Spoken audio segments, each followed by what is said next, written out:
Hello everyone, आप सभी लोगों का स्वागत है टीचिंग परीक्षा के आज के इस वीडियो में, जिसके अंदर में फ्रेंड्स हम लोग बीपीएससी टीआरई 3.0 और 4.0 के लिए एक महा रिवीजन लाइव पोल के साथ में कंडक्ट करने वाले हैं।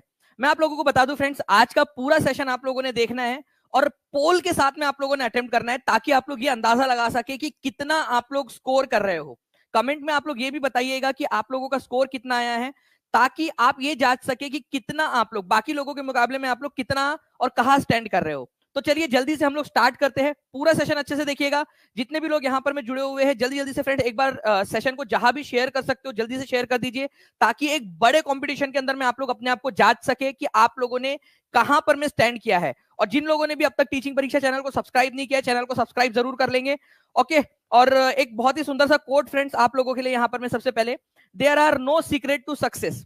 सक्सेस का कोई सीक्रेट नहीं होता। It is the result of preparation. जो आप लोग कर रहे हो, हार्डवर्क जो आप लोग कर रहे हो, और जो आप लोग सीखोगे। आज अगर आपसे कोई गलती होती है, कोई भी क्वेश्चन आप लोग गलत करते हो, कोई आप लोगों से कोई पॉइंट आप मिस कर जाते हो, ठीक है, कोई नॉट लगा हुआ था, कोई यहाँ पर में नन ऑफ द अबव वाला जो प्रश्न थे या ऑल ऑफ द अबव वाले प्रश्न थे, जो आप लोग मिस कर जाते हो, वो क्वेश्चन आज आप लोग जो सीखोगे उसी का रिजल्ट आप लोगों की सक्सेस रहने वाली है। वो बच्चा सिलेक्शन सूची में नाम हासिल कर पाएगा अपना, जो ये सेशन को अच्छे से देखेगा, पूरा सेशन देखेगा। यहां पर मैं बात पूरे सेशन की हो रही है, क्योंकि फ्रेंड्स आधा अधूरा तो पूरे लोग देख लेते हैं, ठीक है। यहां पर मैं बात आती है कि कौन वो सिलेक्टेड बच्चे हैं जो पूरा सेशन अच्छे से देखकर अपनी प्रिपरेशन को और ज्यादा धार दे सकते हैं, जो लिटिल एक्स्ट्रा कर सकते हैं। चलिए पहले क्वेश्चन की तरफ में आगे बढ़ते हैं friends. What is the India's rank in world happiness report 2024? विश्व प्रसन्नता सूचकांक रिपोर्ट में भारत की रैंक क्या है, ये आप लोग बताओगे, जल्दी से बताइए। चलिए, अगर हम लोग बात करेंगे फ्रेंड्स यहाँ पर मैं विश्व प्रसन्नता सूचकांक रिपोर्ट की, तो इसमें भारत की रैंक 2024 में अभी 20 मार्च 2024 को ये जारी किया गया, क्योंकि फ्रेंड्स 20 मार्च को आपका जो है वर्ल्ड हैप्पीनेस डे होता है। तो वर्ल्ड हैप्पीनेस डे के अवसर पर इसको जारी किया गया और भारत की रैंक 126वीं थी। और मैं आपको बता दूं फ्रेंड्स कि 2023 में भी भारत की रैंक 126वीं ही थी, ठीक है। अब आप लोग सोचिए यहां पर में कि हम लोग 137 देशों में, 137 देशों के अंदर में हम 126वें नंबर पे आते हैं खुशहाली के मामले में, और हम लोग ये क्लेम करते हैं कि हम कितने खुशहाल देश है, ठीक है। खुशी के मामले में 126वें नंबर पे है। अगर आपसे बोला जाए कि विश्व प्रसन्नता सूचकांक रिपोर्ट में फर्स्ट नंबर पे कौन है, क्योंकि ये भी तो क्वेश्चन आ सकता है आप लोगों से, तो फर्स्ट नंबर पे जो है फ्रेंड्स फिनलैंड है, ये याद रखना है। सभी लोग लिख देंगे फिनलैंड, एक बार लिख दीजिए। वर्ल्ड हैप्पीनेस रिपोर्ट में भारत 126वें नंबर पे है, फिनलैंड टॉप पर है, ठीक है। चलिए, तो ये एक इंपॉर्टेंट पॉइंट था आप लोगों का, जो आप लोगों ने सभी लोगों ने याद रखना है। इसके अलावा फ्रेंड्स हैनले पासपोर्ट इंडेक्स वाला क्वेश्चन आप लोगों से पूछा गया था, हैनले पासपोर्ट इंडेक्स का, तो वो भी मैं आप लोगों को एक्स्ट्रा पॉइंट बता देता हूं, ठीक है। हर क्वेश्चन में मैं कुछ ना कुछ आप लोगों को एक्स्ट्रा बताता रहूंगा, ठीक है। तो हैनले पासपोर्ट इंडेक्स के अंदर में पासपोर्ट, कोई बता सकता है हैनले पासपोर्ट इंडेक्स के अंदर में भारत की रैंकिंग 2024 में कितनी थी, ठीक है। 2024 वाली बात करो, मैं आपसे 2023 वाला पूछा था आप लोगों से पिछले लीक पेपर में, लेकिन अब 2024 वाला पूछेगा। तो आप लोगों को याद रखना है फ्रेंड्स कि 85th नंबर की रैंक है, पहले 83rd थी, अब 85th है, ठीक है, 85th। ये कहा की बात कर रहा हूं मैं, देखो ध्यान से समझ लो आप लोग, बहुत ही इंपॉर्टेंट वाला पॉइंट आपका, ये 2024 की बता रहा हूं। कई जगह पे आप लोगों को जो 83rd मिलेगा वो 2023 का था, ठीक है। अब 2024 की आ चुकी है, 85th नंबर की है, ठीक है। लिख देंगे आप सभी लोग ये सारी चीजें भी। और जल्दी जल्दी से हम लोग सेकंड क्वेश्चन की तरफ में आगे बढ़ते हैं। इस क्वेश्चन का आंसर भी आप सभी लोग पोल के अंदर में देंगे, ठीक है। पोल के अंदर में जल्दी जल्दी से आंसर करते रहेंगे आप सभी लोग, जितने भी लोग हैं।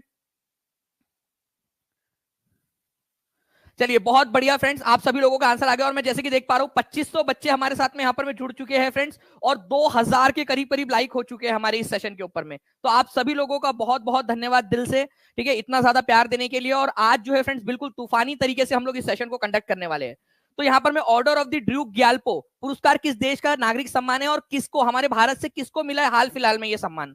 तो order of the Duke Gyalpo, ये जो देखिए फ्रेंड्स, ये ड्यूक है ना, इसका मतलब भी होता है आप लोगों का ड्रैगन, ठीक है। तो ड्यूक ग्याल्पो पुरस्कार किस देश से का सबसे बड़ा सम्मान है, जैसे हमारा भारत रत्न होता है, तो ये भूटान का है। और हाल ही में प्रधानमंत्री हमारे देश के जो है नरेंद्र मोदी जी, वो पहले नॉन भूटानी बन गए, पहले विदेशी, भूटानी लोगों के लिए विदेशी, हमारे लिए अपने, लेकिन उधर के लिए तो विदेशी है ना वो, तो वो पहले नॉन भूटानी बन गए हैं जिनको ये अवार्ड मिला है, ठीक है। तो ये याद रखना है फ्रेंड्स कि भूटान का order of the Duke Gyalpo award जो है वो किनको मिला है, प्रधानमंत्री नरेंद्र मोदी को दिया गया है।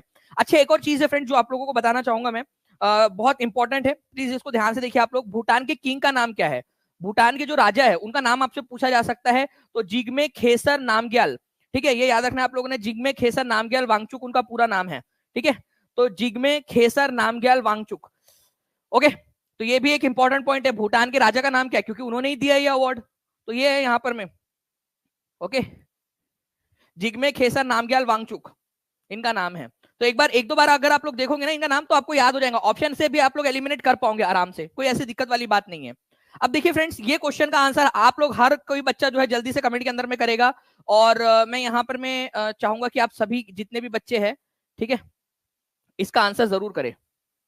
जल्दी जल्दी से बताइए इस पर्टिकुलर क्वेश्चन का आंसर क्या होगा आप लोगों का। हर एक बच्चा यहाँ पर मैं स्क्रीन के ऊपर में देखेगा, और स्क्रीन के ऊपर में आंसर करना है आप सभी लोगों ने, ठीक है। स्क्रीन पर देखकर आप लोगों के लिए रखा हुआ है, ये आप लोग पढ़े और आप लोग आंसर करें, क्योंकि ये आप लोगों की अटेंशन जो है, आप लोगों का आपका जो कंसंट्रेशन है उसकी जांच करेगा ये question.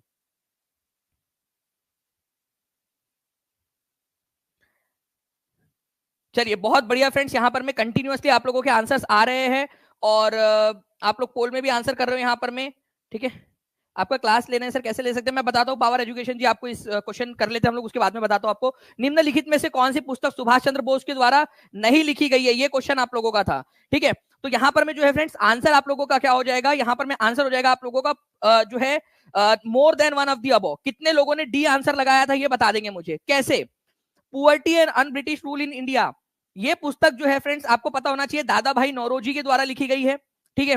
Indian struggle, the Indian struggle, ये लिखी गई है सुभाष चंद्र बोस के द्वारा। सुभाष चंद्र बोस, ये पुस्तक उन्होंने लिखी है, ठीक है। और अनहैप्पी इंडिया नाम की पुस्तक किसने लिखी है, मैंने आपको बताया था कि अगर आप लोगों को भी बहुत सारे डंडे पड़े, ठीक है, आजादी के जो है स्ट्रगल के अंदर में, तो आप भी हैप्पी रहोगे या अनहैप्पी रहोगे, अनहैप्पी होंगे ना, क्योंकि लाला लाजपत राय की मृत्यु हो गई थी लाठीचार्ज में, है ना, लाहौर में। तो फ्रेंड्स यहाँ पर मैं ये याद रखना है, अनहैप्पी इंडिया लाला लाजपत राय की पुस्तक है, लाला लाजपत राय, ठीक है।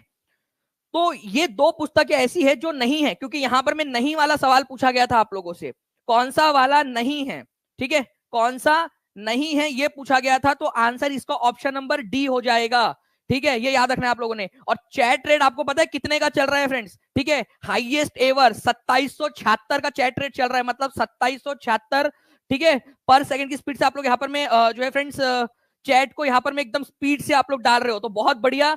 तो ये होती है बात, ये है सिलेक्शन वाले बच्चे, और ये सिलेक्शन वाला ग्रुप, ये टीचिंग परीक्षा के ऊपर में जो सिलेक्शन हासिल करेगा, जो एक्टिविटी कर रहा है, और अपने पूरे का पूरा एक हेल्दी यहाँ पर में कम्युनिटी आप लोगों ने क्रिएट की है, तो आप सभी को भी कांग्रेचुलेशन।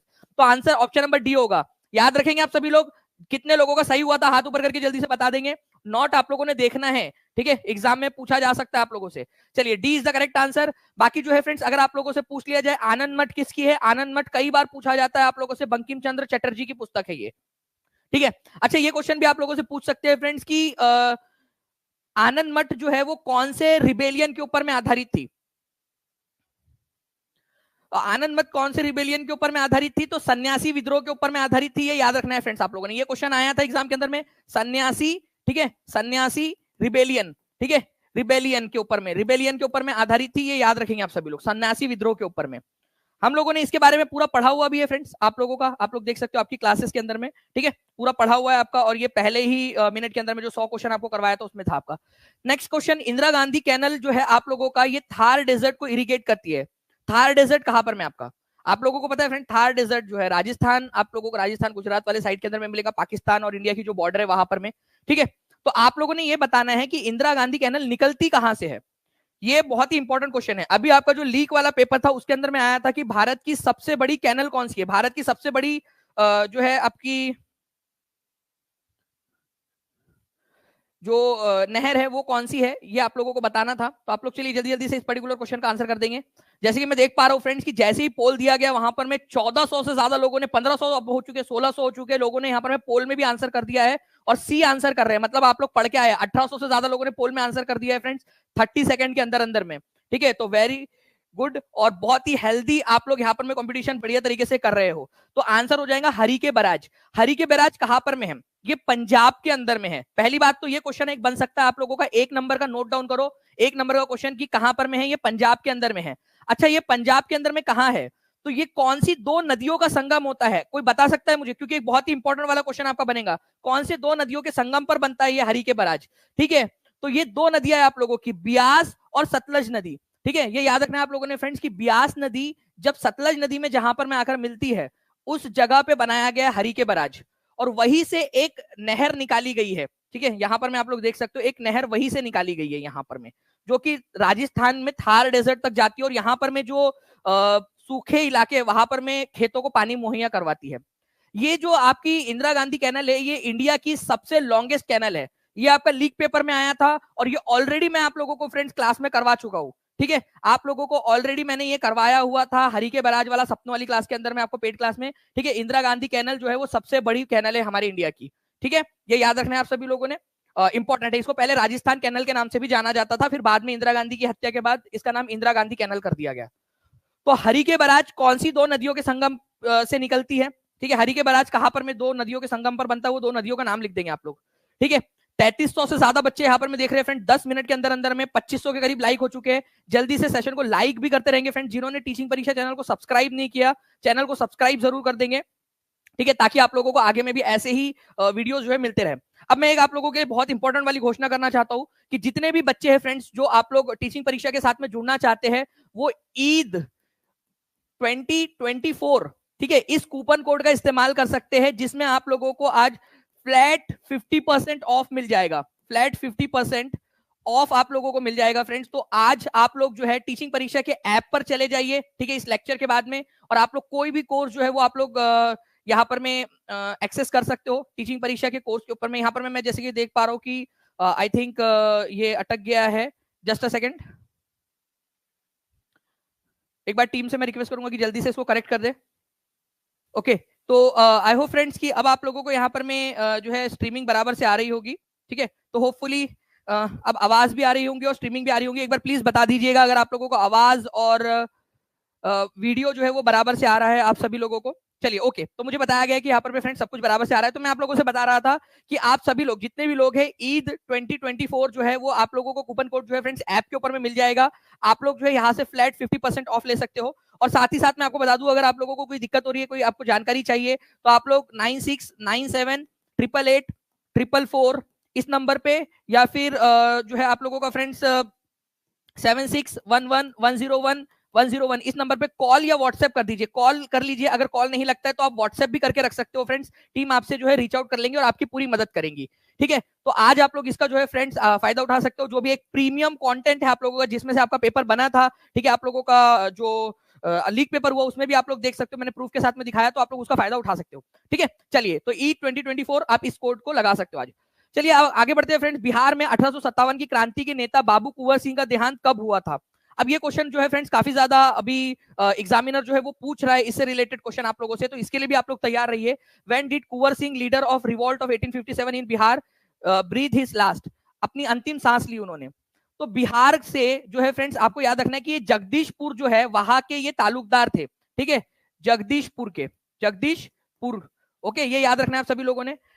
इसके अलावा आप लोग ये याद रखोगे कि ये लड़ते लड़ते जो है फ्रेंड्स आरा पहुंचे थे। आरा, बिहार के अंदर में जो है आरा में ये पहुंचे। बाद में जो है फ्रेंड्स अंग्रेजों के साथ में इनकी मुठभेड़ होती है, जिसमें ये घायल भी हो जाते हैं, और फाइनली 26 अप्रैल 1858 को इनकी मृत्यु हो जाती है। ये क्वेश्चन एग्जाम के अंदर में आप लोगों से पहले भी पूछा जा चुका है, बीपीएससी के प्रीलिम्स में पूछा जा चुका है। हो सकता है अब आप लोगों से ये क्वेश्चन फ्रेंड्स आपके जो अभी वाली एग्जाम से आप लोगों की, उसके अंदर में पूछ लिया जाए आने वाली एग्जाम्स के अंदर में। और ये आप लोगों को आपके जो ऐप के ऊपर में जो फ्री कंटेंट आपको दिया गया है ना, उसमें भी दिया गया। तो जितने भी बच्चे हैं वो जो फ्री आप लोगों के पेपर्स वगैरह आप लोगों को दिए गए, उसमें भी आप लोग देख सकते हो 26 अप्रैल 1858 को जो है उनकी मृत्यु हुई थी।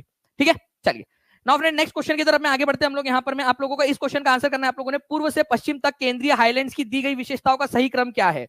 अब आप देखिए, ये बड़ा क्वेश्चन है आप लोगों का, इस पर्टिकुलर क्वेश्चन का आंसर कीजिए आप सभी लोग। ठीक है, इस क्वेश्चन का आंसर करेंगे आप सभी के सभी लोग जल्दी जल्दी से। पूरा क्वेश्चन आप लोग है जल्दी जल्दी से देखिए। ओके, तो आप लोग देखिए friends, what is the correct order of the given features of the central highlands from east to west? ठीक है, अब पहली बात तो ये सेंट्रल हाईलैंड्स है कहां पर में आप लोगों के? तो ये मध्य भारत के अंदर में जो आप लोगों के कुछ पठार है ना, इनको सेंट्रल हाईलैंड्स कहा जाता है। अब ये जो सेंट्रल हाईलैंड्स है फ्रेंड्स, आप लोगों ने ये याद रखना है कि ये अलग अलग इलाके जो है, ईस्ट से वेस्ट या वेस्ट से ईस्ट, आप लोगों की इनकी जोड़ी आपसे पूछी जा सकती है। मैं आप लोगों को डायरेक्टली यहाँ पर मैं दिखाता हूँ। आप लोग देखिए, सबसे पहले यहाँ पर मैं आता है आप लोगों का मालवा का पठार, फिर है बुंदेलखंड, फिर है बागेलखंड का पठार, और ये छोटा नागपुर का पठार। इसको थोड़ा सा और जूम कर लेते हैं हम लोग। यहाँ पर मैं आप लोग देखिए, मैंने इमेज को कुछ नहीं किया, बस छोटा करके थोड़ा और जूम कर दिया ताकि आप लोग और अच्छे से देख सके। तो देखिए वेस्ट से स्टार्ट करेंगे हम लोग। यहाँ पर मैं मालवा का पठार है आप लोगों का, ठीक है। यहाँ पर मैं बुंदेलखंड है, फिर बाघेलखंड है और फिर छोटा नागपुर का पठार है। अब मैं आप लोगों को फिर से क्वेश्चन दिखाऊं उससे पहले आप लोगों से रिक्वेस्ट करूंगा कि आप लोग मुझे बताइए कि ईस्ट से वेस्ट और वेस्ट से ईस्ट कौन सा वाला है।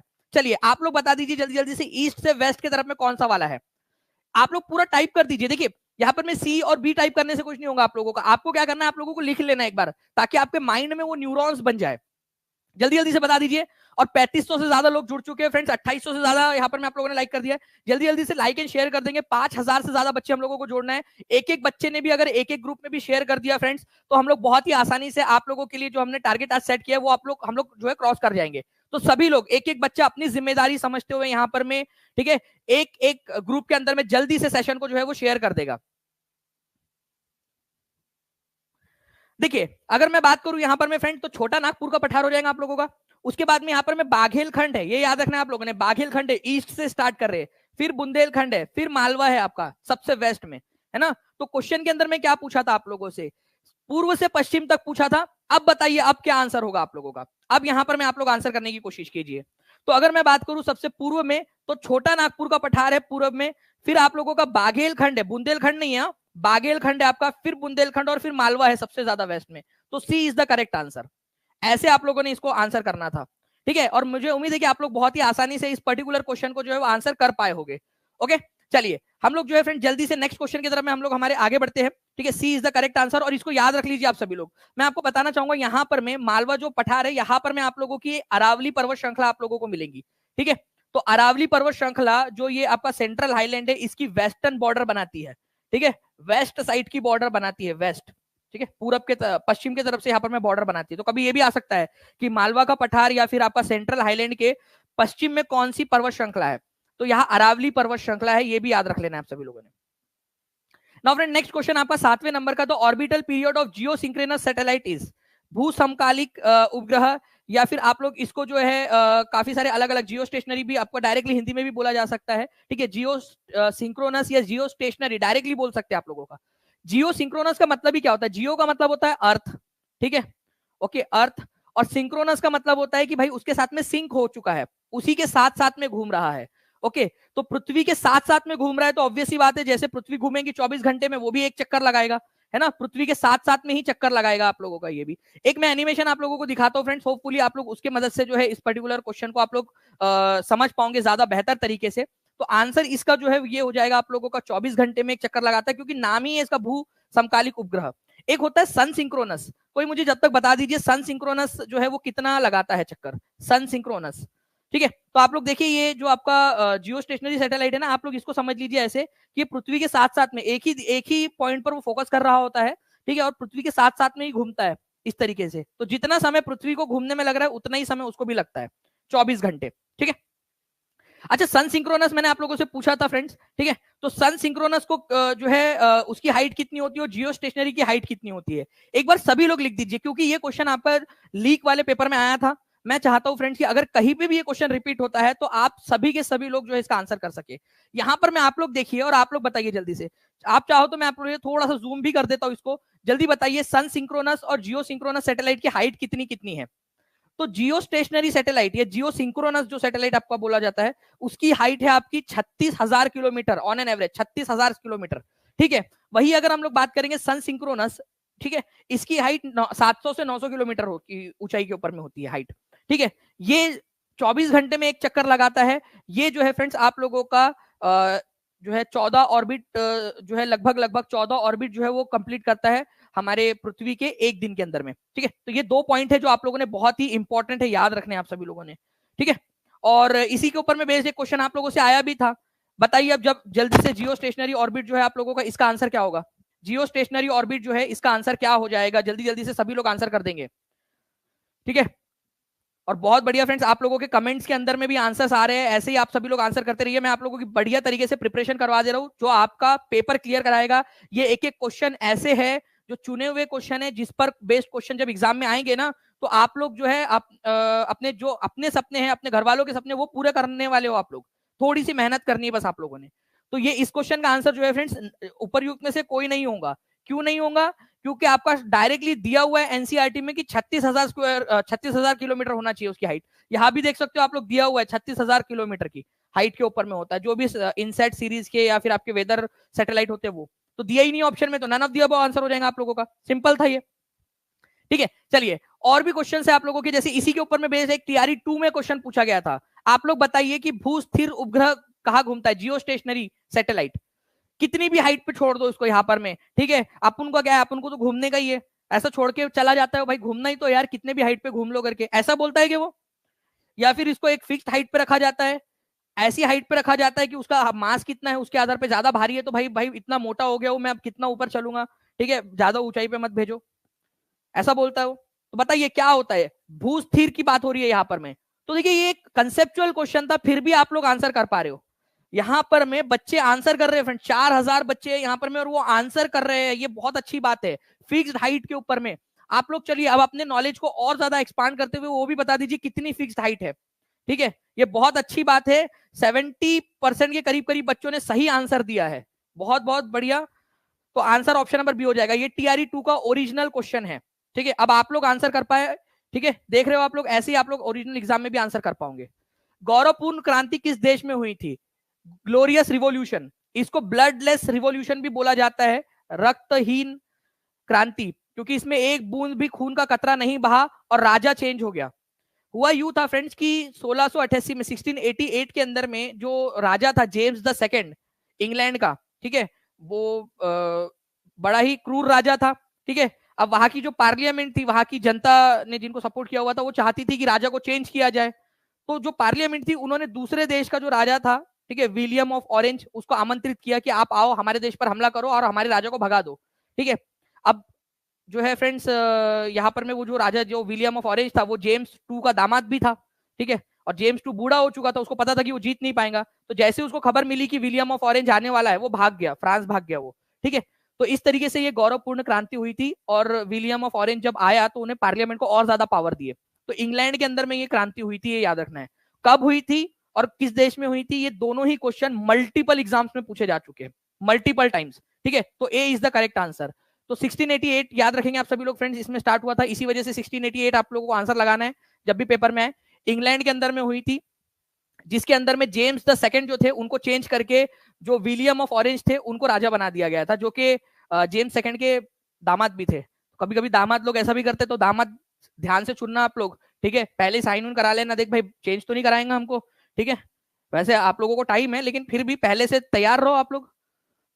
चलिए, तो इसके अलावा जो है फ्रेंड, मैं फिर से बता दूं, अभी एक बार वीडियो बीच में अटक गया था, उसमें मैं बता देता हूं, जितने भी लोग अभी नए जुड़े हैं, ईद 2024 करके एक आप लोगों के लिए जो है फ्रेंड्स ऑफर चल रहा है, जिसमें आप लोगों के लिए फ्लैट 50% ऑफ है, ठीक है, सारे के सारे कोर्सेज के ऊपर में, जो भी प्रीमियम कोर्सेज है टीचिंग परीक्षा के उनके ऊपर में। तो टीचिंग परीक्षा के ऐप पर आप जा सकते हो, या फिर नीचे में एक लिंक दी गई है आप लोगों की, ठीक है, उस पर भी आप लोग क्लिक करोगे ना डिस्क्रिप्शन में या पिन कमेंट में, ठीक है, उसके ऊपर में अभी आप क्लिक करोगे तो भी आप लोग डायरेक्टली चले जाओगे, वहां पर में लिस्ट मिल जाएंगी आपको, आप वहां से भी उसको कर सकते हो, ठीक है, फ्लैट 50% ऑफ आप लोगों के लिए। चलिए आगे बढ़ते हैं हम लोग फ्रेंड्स हमारे नेक्स्ट क्वेश्चन की तरफ में।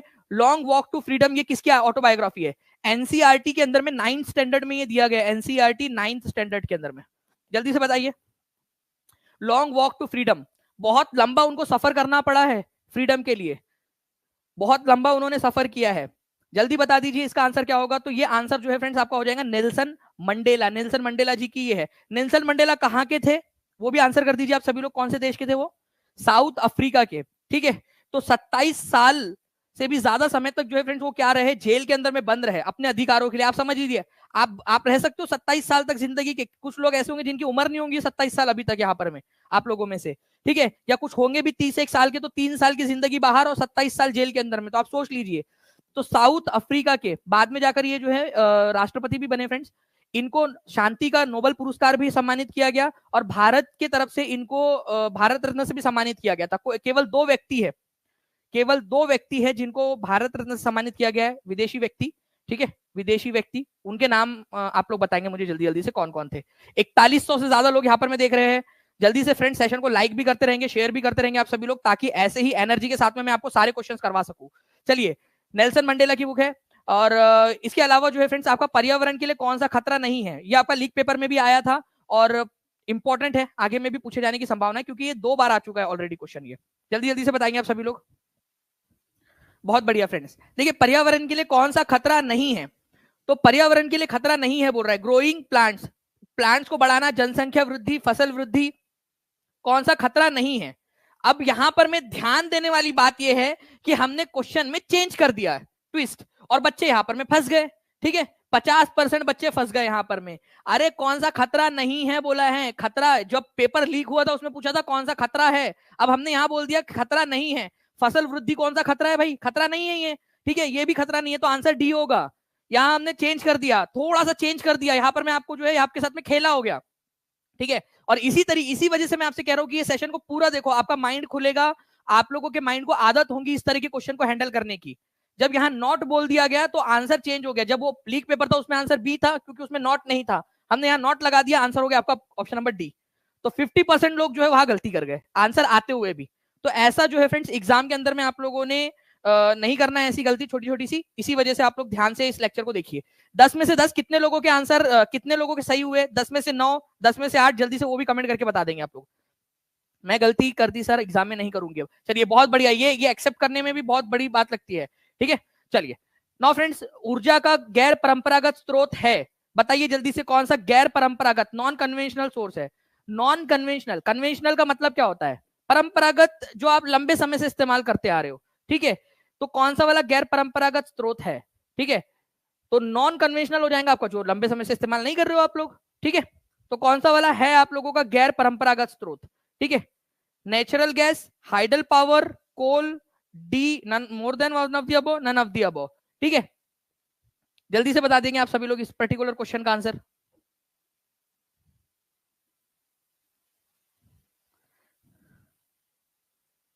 गैर परंपरागत स्रोत। ठीक है, तो गैर परंपरागत स्रोत की बात करेंगे फ्रेंड्स, तो 2 चीजें आप लोगों की, एक तो वो आप लोगों का रिन्यूएबल नहीं होता है।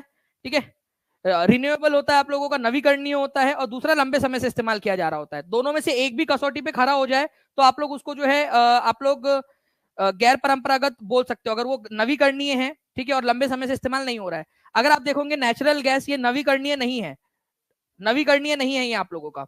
ठीक है, जल विद्युत जो है फ्रेंड्स आप लोगों का, ये इसीलिए आप लोगों का परंपरागत स्रोत की कैटेगरी के अंदर में रखा जाता है इसको, क्योंकि इसका इस्तेमाल काफी लंबे समय से हम लोग कर रहे हैं। ऐसा नहीं है कि बस अभी 20-25 साल 30 साल से कर रहे हैं हम लोग। ठीक है, 200-300 साल हो चुके इसको इस्तेमाल किया जा रहा है आप लोगों का। कोयले का इस्तेमाल भी लंबे समय से किया जा रहा है, तो एक भी यहाँ पर में नॉन कन्वेंशनल नहीं है आप लोगों का। ठीक है, E is the correct answer. ध्यान से समझिए आप लोग फ्रेंड्स, नॉन कन्वेंशनल के अंदर में आते हैं सोलर एनर्जी आप लोगों का। ठीक है, विंड एनर्जी आता है आप लोगों का, पवन ऊर्जा आप लोगों की आती है। ठीक है, टाइडल एनर्जी, ज्वारीय ऊर्जा आप लोगों की नॉन कन्वेंशनल के अंदर में आती है, न्यूक्लियर एनर्जी आती है आपकी, बायोगैस आती है। ठीक है, जियोथर्मल एनर्जी आती है। इसको प्लीज ध्यान से समझिए आप लोग। ठीक है, nuclear energy, solar energy, wind energy, tidal energy, biogas, ठीक है, जियोथर्मल एनर्जी, एनसीईआरटी का स्क्रीनशॉट है ये आप लोगों का। वही कन्वेंशनल की बात करेंगे आप लोगों का, तो देखिए नेचुरल गैस आप लोगों का क्या है, कन्वेंशनल है, नॉन कन्वेंशनल गैर परंपरागत नहीं है। फायरवुड जो होता है आप लोगों का, हाइडल पावर, यहां पर में देखिए आप लोग हाइडल पावर को कन्वेंशनल में रखा गया एनसीईआरटी के अंदर में। ये इसीलिए ये लेक्चर देखना आप लोगों के लिए इंपॉर्टेंट है, क्योंकि हाइडल पावर आएगा आप लोग लगा देंगे यहां पर में। ठीक है, हाइडल वाला आएगा तो आप लोग लगा देंगे नॉन कन्वेंशनल में। ये एनसीईआरटी का स्क्रीनशॉट दिखा रहा हूं आपको, कन्वेंशनल में रखा गया है हाइडल पावर को आप लोगों का। ठीक है, हाइडल पावर जो है उसको कन्वेंशनल परंपरागत की सूची में रखा गया है। ठीक है, कोल जो है परंपरागत सूची में रखा गया है। नेचुरल गैस आपका परंपरागत ऊर्जा का स्रोत है आपका। ऑयल, ठीक है, परंपरागत पेट्रोलियम जितने भी प्रोडक्ट है वो आपके परंपरागत में है। जो जलाऊ लकड़ी होती है परंपरागत ऊर्जा का स्रोत है आपका, परंपरागत ऊर्जा का स्रोत। हिंदी में भी बता दे तो विंड एनर्जी को पवन ऊर्जा कहते हो आप लोग, सोलर को सौर ऊर्जा कहते हैं, टाइडल को ज्वारीय ऊर्जा कहते हैं, ज्वार। ठीक है, ज्वारीय ऊर्जा। ठीक है, आप लोगों की ज्वारीय ऊर्जा जो होती है आप लोगों की, उसके बारे में बात हो रही है। जो ज्वार भाटा उठते हैं, पानी का स्तर बढ़ता है कम होता है। न्यूक्लियर एनर्जी आप लोगों की, ठीक है, परमाणु ऊर्जा। ठीक है, बायोगैस आप लोगों की, और ये जियोथर्मल एनर्जी, भूतापीय ऊर्जा, ये नॉन कन्वेंशनल है। इन दोनों की सूची आप लोगों को फ्रेंड टीचिंग परीक्षा का जो टेलीग्राम ग्रुप है ना, इसके ऊपर में भी मिल जाएंगी। ठीक है, और ऐप के ऊपर में जो आपका इमेजेस वाला सेक्शन है उसमें भी डाल दिया जाएगा। ठीक है, हिंदी इंग्लिश दोनों के अंदर में। तो ये याद रखना है आप लोगों ने इस पर्टिकुलर क्वेश्चन के अंदर में कि गैर परंपरागत स्रोत है एक भी नहीं है आपका, ये सारे के सारे परंपरागत ऊर्जा के प्रकार है, परंपरागत ऊर्जा के प्रकार। ठीक है, एनसीईआरटी बेस्ड क्वेश्चन है आप लोगों का ये। चलिए नेक्स्ट क्वेश्चन की तरफ में आगे बढ़ते हैं फ्रेंड्स हम लोग हमारे। ठीक है, जनसंख्या वही रहेगी यदि, जनसंख्या जो है ना तो बढ़ेगी ना तो घटेगी, बताइए जल्दी से अगर क्या हो तो। ठीक है, जल्दी जल्दी से इस पर्टिकुलर क्वेश्चन का आंसर कीजिए। जनसंख्या जो है ना तो बढ़ेगी ना तो घटेगी। जल्दी जल्दी से इस क्वेश्चन का आंसर कर दीजिए। और जितने भी लोग यहाँ पर मैं देख रहे हैं फ्रेंड्स, आई होप आप सभी लोगों ने फ्रेंड्स सेशन को लाइक एंड शेयर जरूर कर दिया होगा, ताकि ऐसे ही और भी सेशंस आप लोगों को मिलते रहे। जल्दी जल्दी से सेशन को लाइक कर देंगे, शेयर कर देंगे फ्रेंड्स।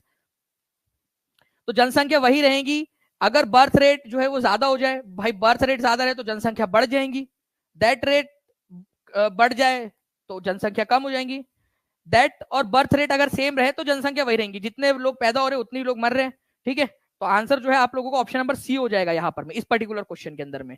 ठीक है, चलिए नेक्स्ट क्वेश्चन की तरफ मैं आगे बढ़ने से पहले ये एनसीईआरटी का आपको दिखा दूं फ्रेंड्स, ये आपका एनसीईआरटी बेस्ड क्वेश्चन नहीं है, इसी से रिलेटेड एक क्वेश्चन आपका जो आया था। ठीक है, तो आपको याद रखना है थोड़ा, पॉपुलेशन स्टेडी रहेंगी, बर्थ और डेथ रेट समान रहे तो। भारत छोड़ो का नारा किसने दिया था, ये बता दीजिए जल्दी जल्दी से आप लोग। भारत छोड़ो का नारा जो है फ्रेंड्स ये दिया गया था आप लोगों का Mahatma Gandhi, Pandit Jawaharlal Nehru, Aruna Asaf Ali, more than one of the above, none of the above. Bharat छोड़ो का नारा आप लोग बता देंगे जल्दी जल्दी से इस पर्टिकुलर क्वेश्चन का आंसर क्या होने वाला है। भारत छोड़ो का नारा किसने दिया था? तो भारत छोड़ो का नारा जो है फ्रेंड्स ये दिया गया था इनमें से किसी के भी नहीं द्वारा। ठीक है, तो आंसर आप लोगों का कमेंट के अंदर में आ जाना चाहिए था। 45% जो लोग हैं फ्रेंड्स, ठीक है, करीब करीब जो है मैं देख रहा हूं यहाँ पर में 700 के करीब लोगों ने जो है आंसर जो है फ्रेंड्स ए लगाया है, और 700 के करीब लोगों ने आंसर सी भी लगाया है, मतलब इक्वल इक्वली लगभग लगभग। बट आंसर यहाँ पर में ई है, नन ऑफ दी अबव, क्योंकि ये नारा दिया था फ्रेंड्स यूसुफ मेहर अली ने। ठीक है, किसने दिया था? भारत छोड़ो का नारा, साइमन गो बैक का नारा यूसुफ मेहर अली के द्वारा दिया गया था। सभी लोग लिखेंगे कमेंट में, हर कोई बच्चा लिख देगा ताकि आप लोगों को अगले बार से याद हो जाए। तो आंसर इसका क्या है? ऑप्शन नंबर ई है। तो इस तरह के क्वेश्चंस की मैं प्रैक्टिस जानबूझ के करवा रहा हूं आपको, ताकि आप लोगों को याद हो जाए। भारत छोड़ो, ठीक है, और साइमन गो बैक, यूसुफ मेहर अली, लिख दीजिए जल्दी जल्दी से आप सभी लोग कमेंट के अंदर में। ठीक है, चलिए 3400 लाइक्स हो चुके हैं फ्रेंड्स, 4300 के करीब लोग देख रहे हैं। जल्दी से 4000 के पार आप लोगों ने पहुंचाना है। लाइक का नंबर आप लोगों की रिस्पॉन्सिबिलिटी है। ये पूरी की पूरी लिस्ट जो है फ्रेंड्स आप लोगों के साथ में ऑलरेडी शेयर की हुई है। अगर आप चाहोगे तो फिर से इसको टेलीग्राम, टीचिंग परीक्षा का जो टेलीग्राम ग्रुप है उसके ऊपर में, और टीचिंग परीक्षा का जो पेड ग्रुप है, पेड जो आपका कोर्स है, उसमें जो इमेज वाला सेक्शन है उसमें आप लोगों के लिए डाल दिया जाएगा, ताकि आप लोग इसकी रिवीजन कर सके। ठीक है, यूसुफ मेहर अली, भारत छोड़ो का नारा और साइमन गो बैक का नारा उन्होंने ही दिया था। ठीक है, चलिए अच्छा, भारत छोड़ो जो आंदोलन था वो कौन से साल में शुरू हुआ था? क्विट इंडिया मूवमेंट, ये बताएंगे क्या कोई मुझे? क्विट इंडिया मूवमेंट का ईयर कौन सा था? ईयर, क्योंकि इससे रिलेटेड क्वेश्चन आया था लीक पेपर में। ईयर बताइए जल्दी से, क्विट इंडिया मूवमेंट का year. Quit India movement, Bharat छोड़ो आंदोलन जो है वो शुरू हुआ था आपका 1942 में। क्यों शुरू हुआ था ये क्वेश्चन भी आया था, और ये मैंने आपको पेड में पढ़ाया हुआ है, आपके जो नेशनल मूवमेंट वाला लेक्चर है उसके अंदर में। क्विट इंडिया मूवमेंट शुरू हुआ था आप लोगों का क्योंकि जो क्रिप्स मिशन आया था भारत के अंदर में 1942 में। क्रिप्स मिशन, क्रिप्स जो यहाँ पर में एक प्रस्ताव लेकर आए थे हमारे भारत के अंदर में कि भाई हम लोग भारतीय लोग अंग्रेजों का साथ दे वर्ल्ड वॉर 2 में, ताकि अंग्रेज लोग, ठीक है, ताकि अंग्रेज लोग हिटलर के खिलाफ युद्ध में मजबूत हो सके। तो वो हम लोगों को इसके बदले में वर्ल्ड वॉर 2 के बाद में डोमिनियन स्टेटस दे देंगे, मतलब हम लोगों को कुछ अधिकार दे देंगे भारतीय लोगों को। तो हम लोगों ने मना कर दिया था, वो क्रिप्स मिशन फेल हो गया। क्रिप्स मिशन के फेल होने के कारण क्विट इंडिया मूवमेंट स्टार्ट हुआ था। इसको हमने बहुत ही डिटेल में अच्छे से पढ़ा हुआ है। ओके, चलिए 1942 की बात है, दोनों के दोनों, क्रिप्स मिशन भी 1942, भारत छोड़ो आंदोलन भी 1942। ठीक है, निम्नलिखित में से कौन सी संयुक्त राष्ट्र की आधिकारिक भाषाओं में से एक है? यह आपको पढ़ाया था मैंने अभी थोड़े दिन पहले यूट्यूब के ऊपर में। ठीक है, आई होप आप लोग रिवाइज करके आए होंगे। संयुक्त राष्ट्र की आधिकारिक भाषाएं कितनी हैं? ठीक है, टोटल नंबर भी आप बताओगे कि कितनी भाषाएं हैं, क्योंकि ये भी क्वेश्चन डायरेक्टली बन सकता है आपका। ठीक है, बिहार के कई सारे एग्जाम्स में आ चुका है ऑलरेडी, और आगे में भी पूछे जाने की संभावना है। ठीक है, तो बताइए जल्दी से इस पर्टिकुलर क्वेश्चन का आंसर क्या होगा आप लोगों का। तो अगर मैं इसकी बात करूं आप लोगों से फ्रेंड की संयुक्त राष्ट्र की आधिकारिक भाषा क्या है, तो इंग्लिश है, ठीक है, फ्रेंच है, अरेबिक भी है, तो मोर than one of the above answer हो जाएगा। टोटल कितनी भाषाएं हैं? ठीक है, बहुत बढ़िया, आप लोग लिख भी रहे हो फ्रेंड्स कमेंट के अंदर में। तो आप लोगों की जो टोटल भाषाएं है वो 6 भाषाएं है, ये याद रखना है आप सभी लोगों ने। ठीक है, 6 कौन कौन सी भाषाएं है ये देखिए, ये वही स्लाइड है जिसके थ्रू मैंने आपको पढ़ाया था। ठीक है, और कहा भी था कि आपसे ये क्वेश्चन मैं पूछूंगा। तो आप लोग यहाँ पर में देख लीजिए, यूनाइटेड नेशंस की, ठीक है, ऑफिशियल लैंग्वेजेस कितनी है? 6 है। ठीक है, कौन कौन सी है? एक तो इंग्लिश है, ये याद रखना था आपने, इंग्लिश है, ठीक है, फ्रेंच है, रशियन है, और चाइनीज है। चाइनीज को क्या बोला जाता है? मैंडरीन भी बोला जाता है चाइनीज को। ठीक है, तो इंग्लिश, फ्रेंच, रशियन, चाइनीज, ये 4 भाषाएं तो आप लोग याद रख लीजिए, क्योंकि ये तो जो परमानेंट देश है उन लोगों की भाषा है। इंग्लिश यूएसए और यूके की भाषा है, फ्रेंच फ्रांस की, रशियन रशिया की, चाइनीज चाइना की, ये परमानेंट देश है। ठीक है, अरेबिक और स्पेनिश ये भी 2 जो है ऑफिशियल लैंग्वेजेस है। तो टोटल 6 भाषाएं हो जाती है। ठीक है, तो ये याद रखना है आप लोगों ने। ओके, तो ऑफिशियल लैंग्वेजेस प्लीज इसको याद रखेंगे आप सभी लोग। ओके, और यूनाइटेड नेशन के टोटल कितने कंट्रीज है, सदस्य कंट्रीज 193 है। ठीक है, यूनाइटेड नेशन का हेडक्वार्टर कहाँ है, ये क्वेश्चन आप लोगों से कभी भी एग्जाम में पूछा जा सकता है। यूनाइटेड नेशन की स्थापना कौन से साल हुई थी, स्थापना जल्दी बताइए। अभी थोड़े दिन पहले मैंने एक आई थिंक 6 to 8 वाले कोर्स के अंदर में मैंने करवाया भी था आपका, यूनाइटेड नेशन की स्थापना से रिलेटेड पूरा कैसे हुई थी स्थापना, पूरा हम लोगों ने देखा हुआ है उसका। तो इसकी स्थापना जो है फ्रेंड्स, ये याद रखेंगे आप सभी लोग। ठीक है, 24 अक्टूबर 24 अक्टूबर 1945 के अंदर में हुई थी। ये भी लिख लीजिए आप लोग, आगे में कभी भी मैं आप लोगों से पूछ सकता हूँ। ठीक है, आप लोगों ने जो फॉर्म फिल किया है ना, उसमें जो क्वेश्चन आप लोगों को मिलते हैं उसमें भी डाल दूंगा मैं। 24 अक्टूबर 1945 लिख दो। यूनाइटेड नेशन की स्थापना 24 अक्टूबर 1945 को, 24 अक्टूबर 1945 को इसकी स्थापना हुई थी। ठीक है, आपको बताना है इनमें से कौन सा वाला सही है। ठीक है, निम्नलिखित में से कौन सा कथन सत्य है। एमीटर का प्रयोग परिपथ में विद्युत विभवांतर मापने के लिए किया जाता है। ठीक है, एमीटर जो है आप इसका इस्तेमाल करते हैं पोटेंशियल डिफरेंस को मापने के लिए, एमीटर का इस्तेमाल। जल्दी से बता दीजिए क्या ये सही है आप लोगों का। ठीक है, उसके बाद में जो है फ्रेंड्स आप लोगों से बोला जा रहा है ammeter is always connected in series with the circuit. Ammeter जो होता है आप लोगों का, इसको जो है हमेशा सीरीज में कनेक्ट किया जाता है। आप लोगों का होता है ना यहाँ पर में, ठीक है, एमीटर जो है आपका इस तरीके से, ठीक है, सीरीज में कनेक्ट किया जाता है, उसको सीरीज के अंदर में कनेक्ट किया जाता है, ना कि आप लोगों का पैरेलल के अंदर में। ठीक है, तो सीरीज में कनेक्ट किया जाता है उसको। उसके बाद में बोल रहा है galvanometer can be used to test the pressure presence of current in the circuit. तो यहाँ पर मैं अगर आप लोग देखोगे फ्रेंड्स इस पर्टिकुलर इसका, तो वैसे बात देखा जाए तो यहाँ पर मैं आप लोगों का जो एमीटर है, ठीक है, इसका इस्तेमाल आप लोग करते हो फ्रेंड्स करंट को मापने के लिए, लेकिन एमीटर जो है हमेशा सीरीज में कनेक्टेड होता है। ठीक है, और गैल्वानोमीटर का इस्तेमाल भी करंट को मापने के लिए किया जा सकता है। आप लोग खुद देख लीजिए, एनसीईआरटी से दिखा देता हूँ। गैल्वेनोमीटर जो होता है आप लोगों का, इसको करंट मापने के लिए किया जा सकता है, और एमीटर जो होता है आपका, जो करंट मापने के लिए इस्तेमाल करने के लिए स्पेशल आपका डिवाइस है, वो सर्किट में हमेशा सीरीज में कनेक्टेड होता है, ऑलवेज ऑलवेज सीरीज में कनेक्टेड होता है ये, सीरीज के अंदर में। ठीक है, ये आप लोगों की पूरी एनसीईआरटी के ही प्रूफ्स है फ्रेंड्स, पूरे के पूरे। आप लोग यहाँ पर मैं हिंदी में भी देख सकते हो। गैल्वेनोमीटर एक ऐसा उपकरण है जिससे विद्युत की उपस्थिति को भी मापा जा सकता है। ठीक है, गैल्वेनोमीटर से, ये एनसीईआरटी का ही स्क्रीनशॉट है। ठीक है, बाकी पोटेंशियल डिफरेंस भी माप सकते हैं आप लोग इससे। और परिपथ की विद्युत धारा मापने के लिए जिस यंत्र का उपयोग करते हैं जो है एमीटर कहलाता है, विद्युत धारा मतलब करंट मापने के लिए। और सदैव परिपथ में विद्युत धारा मापी जाती है, उसके श्रेणी क्रम में संयोजित करते हैं, सीरीज में उसको अटैच किया जाता है। ठीक है, श्रेणी क्रम के अंदर में। तो यहां पर मैं इस पर्टिकुलर क्वेश्चन का आंसर हो जाएगा मोर than one of the above. ठीक है, उपरयुक्त में से एक से अधिक। ठीक है, बाकी हम लोगों ने इसको पढ़ा हुआ भी था फ्रेंड्स पहले ही आप लोगों का। Okay, now friends next question 16वें नंबर का, ब्लैंक अक्टूबर 2023 में राष्ट्रीय खेलों के 37वें संस्करण की मेजबानी करेगा। ठीक है, मतलब करेगा बेसिकली हो गया यहाँ पर में किया है उसने। ठीक है, तो मेजबानी किया, ये आप लोगों ने याद रखना है कि मेजबानी किया। तो गोवा में 37वें नंबर का जो है नेशनल गेम आयोजित हुआ था। तो इसका जो जो मैस्कट था, शुभंकर था, उसका नाम भी आप लोग बता सकते हो। शुभंकर का नाम क्या था इसके, शुभंकर। ठीक है, शुभंकर आप लोगों को पता है ना कोई चिन्ह लगा दिया जाता है, तो उसका नाम आप लोग बता देंगे। मोगा नाम था उसका, मोगा। ठीक है, मोगा शुभंकर। 37वें राष्ट्रीय खेलों का आयोजन हुआ था आपका। ठीक है, तो कहां पर में होस्ट किया गया, गोवा में होस्ट किया गया था, ये याद रखेंगे आप सभी लोग। तो answer is option number A. ठीक है, तो गोवा में होस्ट हुआ 37वें नंबर का। और इसकी थीम, इसका जो मोटो था वो था गेट सेट गोवा। ठीक है, गेट सेट गोवा इसका मोटो था बेसिकली। ठीक है, नाउ नेक्स्ट फ्रेंड्स, मोगा इसका क्या था, मोगा इसका ये था। ठीक है, शुभंकर, ये आप देख सकते हो, ये है मोगा, मोगा इसका शुभंकर था। ठीक है, चलिए, गेट सेट गोवा इसका मोटो था, मतलब हर इसके सेट नीचे में लिखा हुआ था गेट सेट गोवा, इस तरीके से। ओके, मुगल सम्राट जहांगीर ने इंग्लिश खान की उपाधि किसको दी थी, जल्दी से इसका भी आंसर कर दीजिए आप लोग। ठीक है, मुगल सम्राट जो थे इन्होंने इंग्लिश खान की उपाधि किसको दी थी। अगर मैं बात करूं फ्रेंड्स, इंग्लिश खान के अलावा इनको 400 जात का मनसबदार भी बनाया था, 400 जात का। ठीक है, ये इस तरीके से लिखते हैं इसको, जात का मनसबदार। वो जात नंबर होता था एक, जितना बड़ा नंबर उतने बड़ा मनसबदार, आप लोग मनसबदार। ठीक है, ऐसे सिंबॉलिक तौर पर बनाया था उनको। तो विलियम हॉकिंग्स, ठीक है, ये याद रखेंगे आप सभी लोग। ये कौन से जहाज से आए थे, क्योंकि इससे रिलेटेड एक क्वेश्चन आपको पता है ना, केबीसी में भी पूछा था ये। ठीक है, तो इंग्लिश खान जो है उपाधि दी थी विलियम हॉकिंग्स को, हेक्टर नाम के जहाज से आए थे ये। हेक्टर नाम का वो जहाज था जिसके कप्तान थे ये वो जहाज था।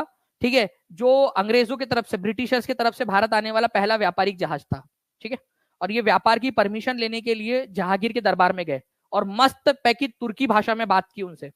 ठीक है, जहांगीर भी खुश हो गए, बोले वाह इंग्लिश में बात करता है ये तो। ठीक है, खुश हो गए वो भी कि यार ये तो इंग्लिश में बात कर रहा है और तुर्की में भी बात कर रहा है। ठीक है, तुर्की भी बोल रहा है। तो उन्होंने क्या किया, उसको इंग्लिश खान की उपाधि दे दी। वाह क्या बात है करके। ठीक है, तो आंसर हो जाएगा यहां पर में ऑप्शन नंबर सी। अगर मान लीजिए वो जाता और भोजपुरी में बात करता तो इंग्लिश कुमार की उपाधि दे देते उसको, क्योंकि कई सारे नाम में कुमार लगता है। अगर मान लीजिए यहाँ पर कोई लड़की होती, वो जाके भोजपुरी में बात करती परमिशन लेने के लिए, तो उसका कुमारी नाम लगा देते। ठीक है, तो कुमार या कुमारी नाम लगा दिया जाता अगर कोई भोजपुरी में जाके बात करता। तो वाह यार भोजपुरी में बात कर रहा है विलियम हॉकिंस, तो खान लगा दिया, तुर्की में बात कर रहा था इस वजह से। ठीक है, चलिए तो देखिए फ्रेंड्स, एम्पेरर जो जहांगीर थे उन्होंने इंग्लिश खान की उपाधि दी थी। ओके, और 1611 तक वो उनके दरबार में रहा। ठीक है, बहुत खुश करने की कोशिश की लेकिन वो खुश नहीं हुआ था इतना ज्यादा जहांगीर उनसे, मतलब परमिशन वगैरह ज्यादा नहीं दी थी। तो 1608 में आया था सूरत के अंदर में, ये याद रखना, हेक्टर नाम के जहाज से, और तुर्की भाषा में बात की थी। मस्त पैकी एक नंबर तुर्की भाषा में। ठीक है, भारतीय संविधान का अनुच्छेद 338 किससे संबंधित है? 338। और ये मैंने आपको पूरा पढ़ाया है। देखिए अब इसमें बच्चे लोग ये नहीं बोल सकते कि सर इतना टफ ऐसे कोई भी एक आर्टिकल कैसे पूछ सकते हैं। भाई ये पढ़ाया है मैंने आप लोगों को और ये इंपॉर्टेंट है। आर्टिकल नंबर 300, ठीक है 38, 338 मैं आपको पूरा का पूरा दिखाता हूँ। यहाँ पर मैंने आप लोगों को राष्ट्रीय महिला आयोग से लेकर हर चीज आप लोगों को यहाँ पर मैं बताया था। तो आर्टिकल नंबर 338 जो है 338, national commission for scheduled caste जो है आप लोगों का, यहाँ पर मैं आई थिंक कुछ ऑप्शन के अंदर में कुछ गड़बड़ सी हुई है यहाँ पर में। ठीक है, बट कोई दिक्कत नहीं फ्रेंड्स, आप लोग इसमें से आंसर कर दीजिए। यहाँ पर में नेशनल कमीशन फॉर क्या हो जाएगा आप लोगों का यहाँ पर में 338। ठीक है, ऑप्शन नंबर यहाँ पर में भारतीय संविधान का जो 338 है आप लोगों का, जो सबसे क्लोजेस्ट आंसर है वो बताइए आप लोग। चलिए तीन ऑप्शन ही देते हैं यहाँ पर में, इसमें थोड़ा सा गड़बड़ हो गई लेकिन आप लोग यहाँ पर में तीन ऑप्शन में आंसर करिए, कोशिश करिए यहाँ पर मैं आपको बताता हूँ फिर। ठीक है, भारतीय संविधान का अनुच्छेद जो है ये आप लोगों का national commission for scheduled caste, ठीक है, इससे डील करता है। ओके, और शेड्यूल्ड ट्राइब के लिए अब अलग आर्टिकल बना दिया गया है। ठीक है, पहले दोनों एक ही आर्टिकल में थे लेकिन अब अलग आर्टिकल बना दिया गया। National commission for scheduled tribe जो है आप लोगों का, ठीक है, वो आप लोगों का हो जाएगा फ्रेंड्स यहाँ पर मैं आपका 338A ट्राइब के लिए। पहले क्या था, शुरुआत में national commission for scheduled caste and scheduled tribe एक ही आर्टिकल हुआ करते थे दोनों 338।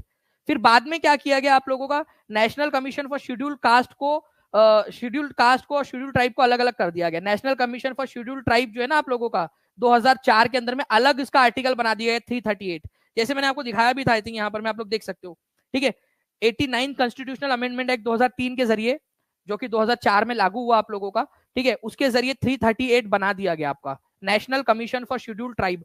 ठीक है, आपको बकायदा पूरा फ्रेंड्स अच्छे से घुटनों पे बैठकर लिख के समझाया था मैंने आप लोगों को, ये नीचे तक जाके कि national commission for scheduled tribe जो है आपका 338A से रिलेटेड है। ठीक है, प्लीज इसको याद रख लो। थोड़ा सा टफ लग रहा होगा लेकिन फ्रेंड्स मेरी बात मानिए आप लोग, आज अगर मेहनत कर लोगे ना तो एक एक नंबर से आप लोग जब आगे बढ़ोगे वो आपकी सफलता को जो है सुनिश्चित करेगा। यहां पर मैं एक तरफ में आपकी जो जिंदगी है ना उसको बिल्कुल चेंज करके जो है बेहतरी की तरफ में आप लोगों को डाल देगा। यही सारी चीजें हैं आप लोगों की। तो national commission for scheduled caste, ठीक है, जो आपका national commission for scheduled caste है उसका आर्टिकल 338 है। ठीक है, national commission for scheduled tribe जनजाति वाला जो है वो 338A है, और national commission for backward class आपका 338B बाद में बनाया गया और आपका, ठीक है, वो भी आपको बताया था मैंने। ऊपर वाला जो पॉइंट है उससे रिलेटेड एक क्वेश्चन आने वाला है आपका, इसी वजह से मैं आपके लिए यहाँ पर मैं रख रहा हूँ। National commission for scheduled caste है, ठीक है, इसको याद रख लेना आप लोग। थोड़ा सा शेड्यूल्ड ट्राइब ये ऑप्शन के अंदर में यहाँ पर मैं बनाते समय थोड़ा सा हो रह गया। शेड्यूल्ड ट्राइब का 338A है। ठीक है, तो ए आंसर भी जिसने लगाया होगा उसको सही मान लेना अपना आंसर, कोई दिक्कत नहीं। आप लोगों को कंसेप्ट समझ में आया वो ज्यादा इंपॉर्टेंट है। 19वें नंबर का क्वेश्चन, इसका आंसर कीजिए। राष्ट्रीय महिला आयोग की पहली अध्यक्ष कौन थी? और इस क्वेश्चन को very very very important mark कीजिए फ्रेंड्स आप लोग, अपकमिंग एग्जाम के लिए बहुत ज्यादा इंपॉर्टेंट है ये क्वेश्चन। ठीक है, जल्दी बता दीजिए आप सब, जल्दी जल्दी से। जितने भी लोग देख रहे फ्रेंड्स सेशन को लाइक एंड शेयर जरूर करते रहेंगे, और जिन्होंने भी अब तक टीचिंग परीक्षा चैनल को सब्सक्राइब नहीं किया चैनल को सब्सक्राइब जरूर कर देंगे। ठीक है, 3800 लाइक्स यहाँ पर में हो चुके हैं। मैं उम्मीद कर रहा हूँ फ्रेंड्स कि जैसे मैं यहाँ पर मैं पूरा 45 मिनट से कंटिन्यूअस आप लोगों के लिए बोल रहा हूँ, पूरी अपनी एनर्जी डाल रहा हूँ, आप लोग भी फ्रेंड्स अपना अपना यहाँ पर में योगदान जरूर दोगे जी। तो देखिए जयंती पटनायक जो है फ्रेंड्स, ये याद रखना है आप लोगों ने, अभी हाल ही में थोड़े समय पहले इनका निधन भी हो गया। तो जयंती पटनायक जी जो है ये भारतीय राष्ट्रीय महिला आयोग की पहली अध्यक्षा थी। ठीक है, ये भी याद रखना है आप सभी लोगों ने। मैं आप लोगों को 2 टारगेट देता हूं, ठीक है, ये 2 टारगेट आप लोग मुझे लास्ट में जो है बताना, या फिर कल वाले सेशन के अंदर में आप लोग करके आना। इसीलिए बोल रहा हूँ कि कल वाले सेशन में भी आना है आप लोगों ने, और टीचिंग परीक्षा चैनल को सब्सक्राइब कर लीजिए ताकि कल का सेशन में मिले। आपको बताना है भारतीय राष्ट्रीय महिला आयोग की अभी वाली अध्यक्ष कौन है, ओके। और दूसरा वाला जो क्वेश्चन है आप लोग मुझे बताओगे बिहार महिला आयोग की अध्यक्षा कौन है, ठीक है। क्या बताना है आप लोगों ने, पहला बताना है राष्ट्रीय महिला आयोग की अध्यक्षा कौन है अभी, और दूसरा बिहार महिला आयोग की अध्यक्षा कौन है, ठीक है। दोनों ही क्वेश्चन आप लोग जो है मुझे कमेंट करके बताओगे आगे में जाकर, ठीक है। आगे वाले ये आप लोगों के लिए अभी आप लोगों के लिए छोड़ रहा हूं मैं, आप लोगों के लिए रेखा शर्मा आप लोग आंसर कर रहे हैं फ्रेंड्स अभी वाले के लिए, ठीक है। और कंटिन्यूअसली जो है अभी आंसर अभी आप लोगों के और भी आ रहे हैं यहाँ पर में, ठीक है। अश्वमेध देवी जो है वो बनी है महिला, जी बिल्कुल, और ये जुलाई की न्यूज है आप लोगों की फ्रेंड्स, ठीक है। अश्वमेध देवी, तो मैं क्वेश्चन आप लोगों को करवा भी दूंगा, रेखा जो है आप लोगों का शर्मा जी वाला और अश्वमेध देवी वाला, तो ये आप लोगों को मैं प्रॉमिस कर रहा हूँ कि आप लोगों को पक्का करवाऊंगा मैं ये क्वेश्चन, ठीक है। तो बस आप लोगों को क्या करना है, अच्छे से जुड़े रहना है।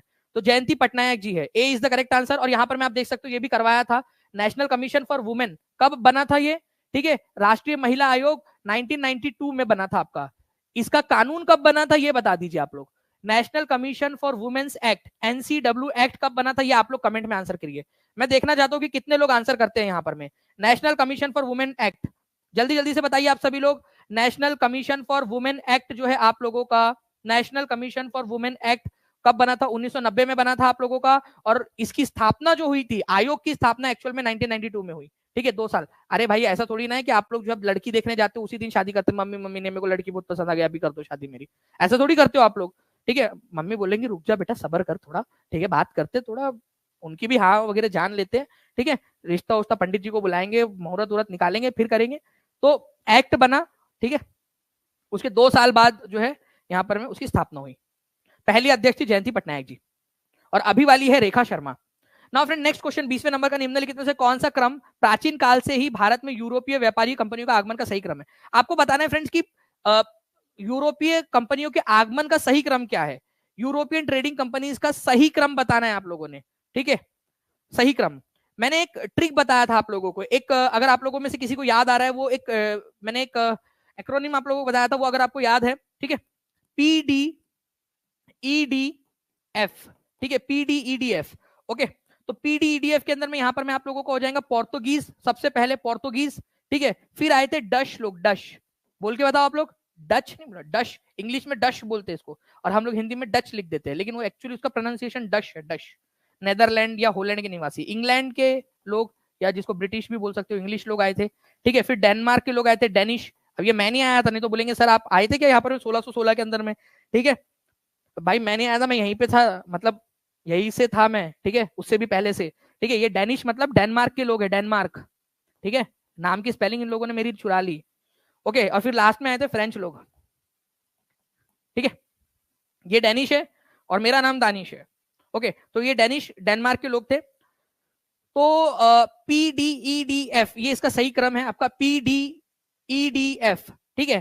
तो आप लोगों ने सबसे जो सही आंसर आप लोगों को लग रहा है, ठीक है, हो सकता है एक आध ऑप्शन बीच में ना दिया हो, लेकिन वो भी आपको बताना है, ठीक है। PDEDF पुर्तगीज डच आए थे, तो ये डेंस पहले आए थे, ऐसा नहीं बोल सकते आप लोग, ठीक है।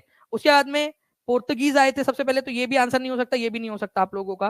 पुर्तगीज आए थे, फिर डच आए थे, इंग्लिश को छोड़ दिया, देखो जानबूझ के ऑप्शन को थोड़ा कंफ्यूजिंग करने के लिए इंग्लिश को छोड़ दिया, जानबूझ के छोड़ दिया ताकि आप लोग कंफ्यूज हो। तो इंग्लिश यहाँ थे, फिर डेंस आए, फिर फ्रेंच आए, तो आंसर इसका ऑप्शन नंबर बी होगा। ऐसे ऑप्शन को आपको कंफ्यूज करने के लिए भी दिया जा सकता है, ठीक है, कंफ्यूज करने के लिए भी आप लोगों को, तो प्लीज इसको याद रखिए। अब याद रहेगा, सभी लोग एक बार कमेंट में लिख देंगे PDEDF ताकि आप लोगों को याद हो जाए, PDEDF, ठीक है, ओके। तो PDEDF ये वाला आप लोग याद रखोगे, ये आपको बताया था, देखिए यहाँ पर मैं बताया भी मैंने आपको कि जो डेनिश थे, डेनमार्क वाले लोग थे, उन लोगों ने क्या किया था 1845 में अपने जितने भी कारखाने वगैरह थे, सब कुछ था बिजनेस, वो इंग्लिश को बेच दिया था। ये क्वेश्चन केबीसी में आया था कि किसने अपना पूरा कारोबार इंग्लैंड को बेच दिया था 1845 में और धार्मिक कार्य में लग गए, तो वो डेनमार्क के लोग थे, ठीक है। ये याद रखना आप सभी लोगों ने, ओके, PDEDF, ओके। चलिए नाउ फ्रेंड्स, इस क्वेश्चन का आंसर हर कोई बच्चा जल्दी से करेगा, और 20 में से कितना स्कोर आया वो भी कमेंट करके बता दीजिए आप सभी लोग जल्दी जल्दी से, ठीक है। 1668 में फ्रेंच लोग आए थे और 1954 के अंदर में भारत छोड़कर गए, ठीक है, सबसे पहले आए थे पुर्तगीज और सबसे लास्ट में 1961 में भारत छोड़कर गए, सबसे लास्ट में, सबसे पहले आए पुर्तगीज और सबसे लास्ट में भी गए। चलिए इस क्वेश्चन का आंसर कर लीजिए, कौन सी चीज कहां से ली है हमने। आप लोगों में से कितने लोग यहां पर मैं इस बात को कंफर्म कर सकते हैं कि ये क्वेश्चन एग्जाम में आया था आप लोगों के। भारत राज्यों का संघ है और संघ को अधिक शक्ति है, ये लीग पेपर में आया था ये वाला पॉइंट, कितने लोग कंफर्म कर सकते हैं जल्दी बताइए, ये क्वेश्चन आया था कि नहीं आया था। ठीक है, एक आपके 6 to 8 में या फिर आई थिंक 1 to 5 के अंदर में इसमें आया था कि यूनियन जो है वो ज्यादा पावरफुल रहेगा आप लोगों का एज कंपेयर टू स्टेट्स। ठीक है, तो ये आपका कनाडा से लिया गया है ये वाला कंसेप्ट आपका, ये मैंने आपको उस समय जो 6 to 8 वाला मैंने आपको बताया ना उसमें करवाया भी आप लोगों को ये चीज। ठीक है, तो 6 to 8 में आप लोग एक बार कंफर्म कर दीजिए कौन से वाले इसके अंदर में था, ये दोनों में से 1 to 5 में था, यहाँ पर मैं संध्या गुप्ता बता रहे हैं। ठीक है, बाकी लोग भी 1 to 5 में था सर, कोई बोले 6 to 8 में था, जल्दी से आप लोग बता दीजिए, मैक्सिमम लोग 1 to 5 बोल रहे हैं। ठीक है, तो यहाँ पर मैं दोनों में से एक में तो था ये तो कंफर्म है। ठीक है, तो डी की जोड़ी 2 के साथ लगेंगी, वेरी इंपॉर्टेंट, और ये आपको बार बार बताया है, राज्य के नीति निर्देशक तत्व, इसको तो जो है फ्रेंड्स गांठ बांध के रख लीजिए, राज्य के नीति निर्देशक तत्व जो पार्ट नंबर 4 है डीपीएसपी, ये हमने लिया है आयरलैंड के संविधान से उधार, हमारे देश के संविधान के अंदर में, तो एक ही जोड़ी 3 के साथ लगेंगी, तो ये आंसर नहीं हो सकता। ठीक है, मूल अधिकार हमने कहां से लिए हैं, यूएसए से, बहुत ही इंपॉर्टेंट है, फंडामेंटल राइट वाला ये क्वेश्चन अपने आप में इंपॉर्टेंट है, टीआरई 2 में आया था ये क्वेश्चन। ठीक है, मूल अधिकार कहां से लिए, यूएसए से लिए है, तो बी की जोड़ी 2 के साथ में लगेंगी। ठीक है, बी की जोड़ी 4 के साथ लगेंगी, तो बी की जोड़ी 4 के साथ में दोनों जगह पे लगी है। संघ और राज्य में संवर्ती सूची, संवर्ती सूची भी बार बार बताया आपको, कॉन्करेंट लिस्ट, एक ऐसी सूची जिसमें केंद्र सरकार राज्य सरकार दोनों कानून बना सकती है, ऐसे विषय, तो सी की जोड़ी 1 के साथ लगेंगी। ठीक है, तो यहाँ सी की जोड़ी 1 के साथ यहाँ लगी है, और डी का मैंने आपको ऑलरेडी बता चुका हूँ। मैं और आसानी से इसको एलिमिनेट कर सकता था, बट मैं चाहता था कि आपको सारी चीजें याद हो, ये चारों की चारों चीजें याद हो। क्या मैं बिना ऑप्शन के लास्ट में ये क्वेश्चन रख दूं आप लोगों के लिए, कितने लोग चैलेंज एक्सेप्ट करते हैं कि लास्ट में बिना ऑप्शन के मैं रख दूं आप लोगों के लिए, ताकि आप लोग इसका आंसर कर सके। ठीक है, लास्ट में बिना ऑप्शन के भी मैं एक बार रखने की कोशिश करता हूं आप लोगों के लिए। ठीक है, चलिए नाउ फ्रेंड नेक्स्ट क्वेश्चन है आपका, ऑल इंडिया मुस्लिम लीग ने किस वर्ष अलग पाकिस्तान की मांग का प्रस्ताव रखा था, और इसको भी हमने देखा हुआ है बकायदा आप लोगों के लिए, ऑल इंडिया मुस्लिम लीग ने अलग पाकिस्तान की मांग का प्रस्ताव कब रखा था। ठीक है, तो इसको याद रखना है फ्रेंड्स आपने 23 मार्च 1940 को, क्योंकि 23 मार्च को ये पाकिस्तान डे इसीलिए मनाते हैं क्योंकि लाहौर अधिवेशन हुआ था, लाहौर अधिवेशन, लाहौर। ठीक है, जो यहाँ पर में session, Indian all India Muslim league का सेशन, इसकी अध्यक्षता किसने की थी। ठीक है, यहाँ पर मैं लिख भी देता हूँ, मोहम्मद अली जिन्ना, ये भी क्वेश्चन आ सकता है कि लाहौर अधिवेशन की अध्यक्षता किसने की थी। ठीक है, उसी अधिवेशन में 1940 में 1940 में 23 मार्च को पाकिस्तान, अलग पाकिस्तान की मांग का प्रस्ताव जो है फ्रेंड्स वो पास किया गया था। ठीक है, तो ये आप लोग याद रख लेंगे थोड़ा सा, 23 मार्च 1940 को। ठीक है, इसके बारे में मैंने और भी आप लोगों को कुछ चीजें थी जो बताया था, आप लोग यहाँ पर में देख भी सकते हो। ठीक है, पूरा का पूरा आप लोगों को बकायदा उसके बारे में जानकारी आप लोगों को दी है कि प्रस्ताव पारित कब किया गया था, ये क्वेश्चन आप लोगों से पूछा जा सकता है। ठीक है, तो हमने इसके अंदर में ये देखा था कि किसने ये प्रस्ताव रखा था। ठीक है, और इसके अलावा किसने ये प्रस्ताव लिखा था ये भी आपको बताया था मैंने, आप लोग देख सकते हो ये वाला लाहौर रिजोल्यूशन जो है आपका, इसको एम जफरुल्लाह खान ने लिखा था। ठीक है, एम जफरुल्लाह खान ने, मोहम्मद जफरुल्लाह खान ने लिखा था।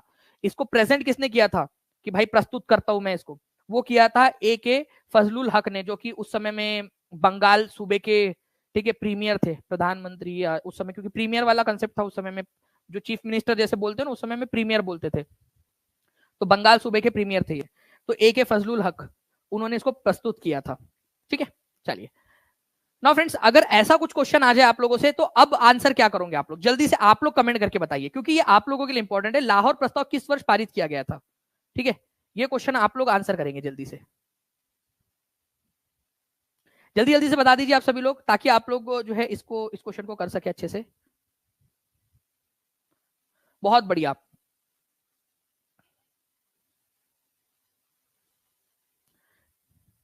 जी, तो देखिए अगर मैं बात करूं फ्रेंड्स लाहौर प्रस्ताव की, तो लाहौर प्रस्ताव जो है आप लोगों का 1940 के अंदर में 23 मार्च 1940 को प्रस्ताव पारित किया गया था, ये याद रखना आप सभी लोगों ने। इसी वजह से पाकिस्तान क्या करता है, पाकिस्तान डे मनाता है अपना, 23 मार्च को पाकिस्तान डे के रूप में मनाता है वो।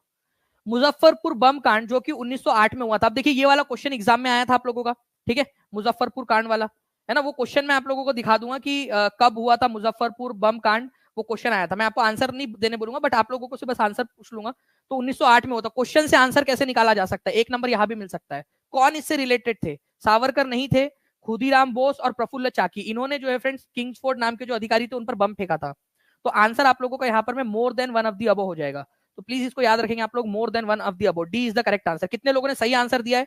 71% लोग है फ्रेंड्स जिन्होंने सही आंसर दिया है। कांग्रेचुलेशन आप सभी लोगों को, ये वो बच्चे जो पेपर अच्छे से क्लियर करने वाले हैं। ठीक है, चलिए कांग्रेचुलेशन आपको, D is the correct answer. ये देखिए, ये था वो क्वेश्चन आप लोगों का। देखिए ये क्वेश्चन का answer, in which year did the Muzaffarpur bomb case happened. तो आंसर देखिए आप लोगों का, इस क्वेश्चन में जो दिया था वो इसका आंसर था। एक्चुअल क्वेश्चन, जॉब लगाने वाला, ये क्लास हो रही है आपकी पूरा पूरा आप लोगों के लिए रिसर्च करके। तो जो बच्चा लेक्चर देखेगा वो पास कर जाएगा। बस आपने क्या करना है फ्रेंड्स, पॉजिटिव लोगों के साथ में रहना है, पॉजिटिविटी को अपनाना है। निगेटिव लोग बहुत सारे आएंगे जो आपको निगेटिव जो है करेंगे, खुद पढ़ लेते हो दूसरों को डिमोटिवेट करके जो है ना हट जाते हैं, वो खुद पढ़ लेते हैं। ऐसे लोगों से बचना है आप सभी लोगों ने। ठीक है, तो मुजफ्फरपुर बॉम्ब केस 1908 के अंदर में हुआ था।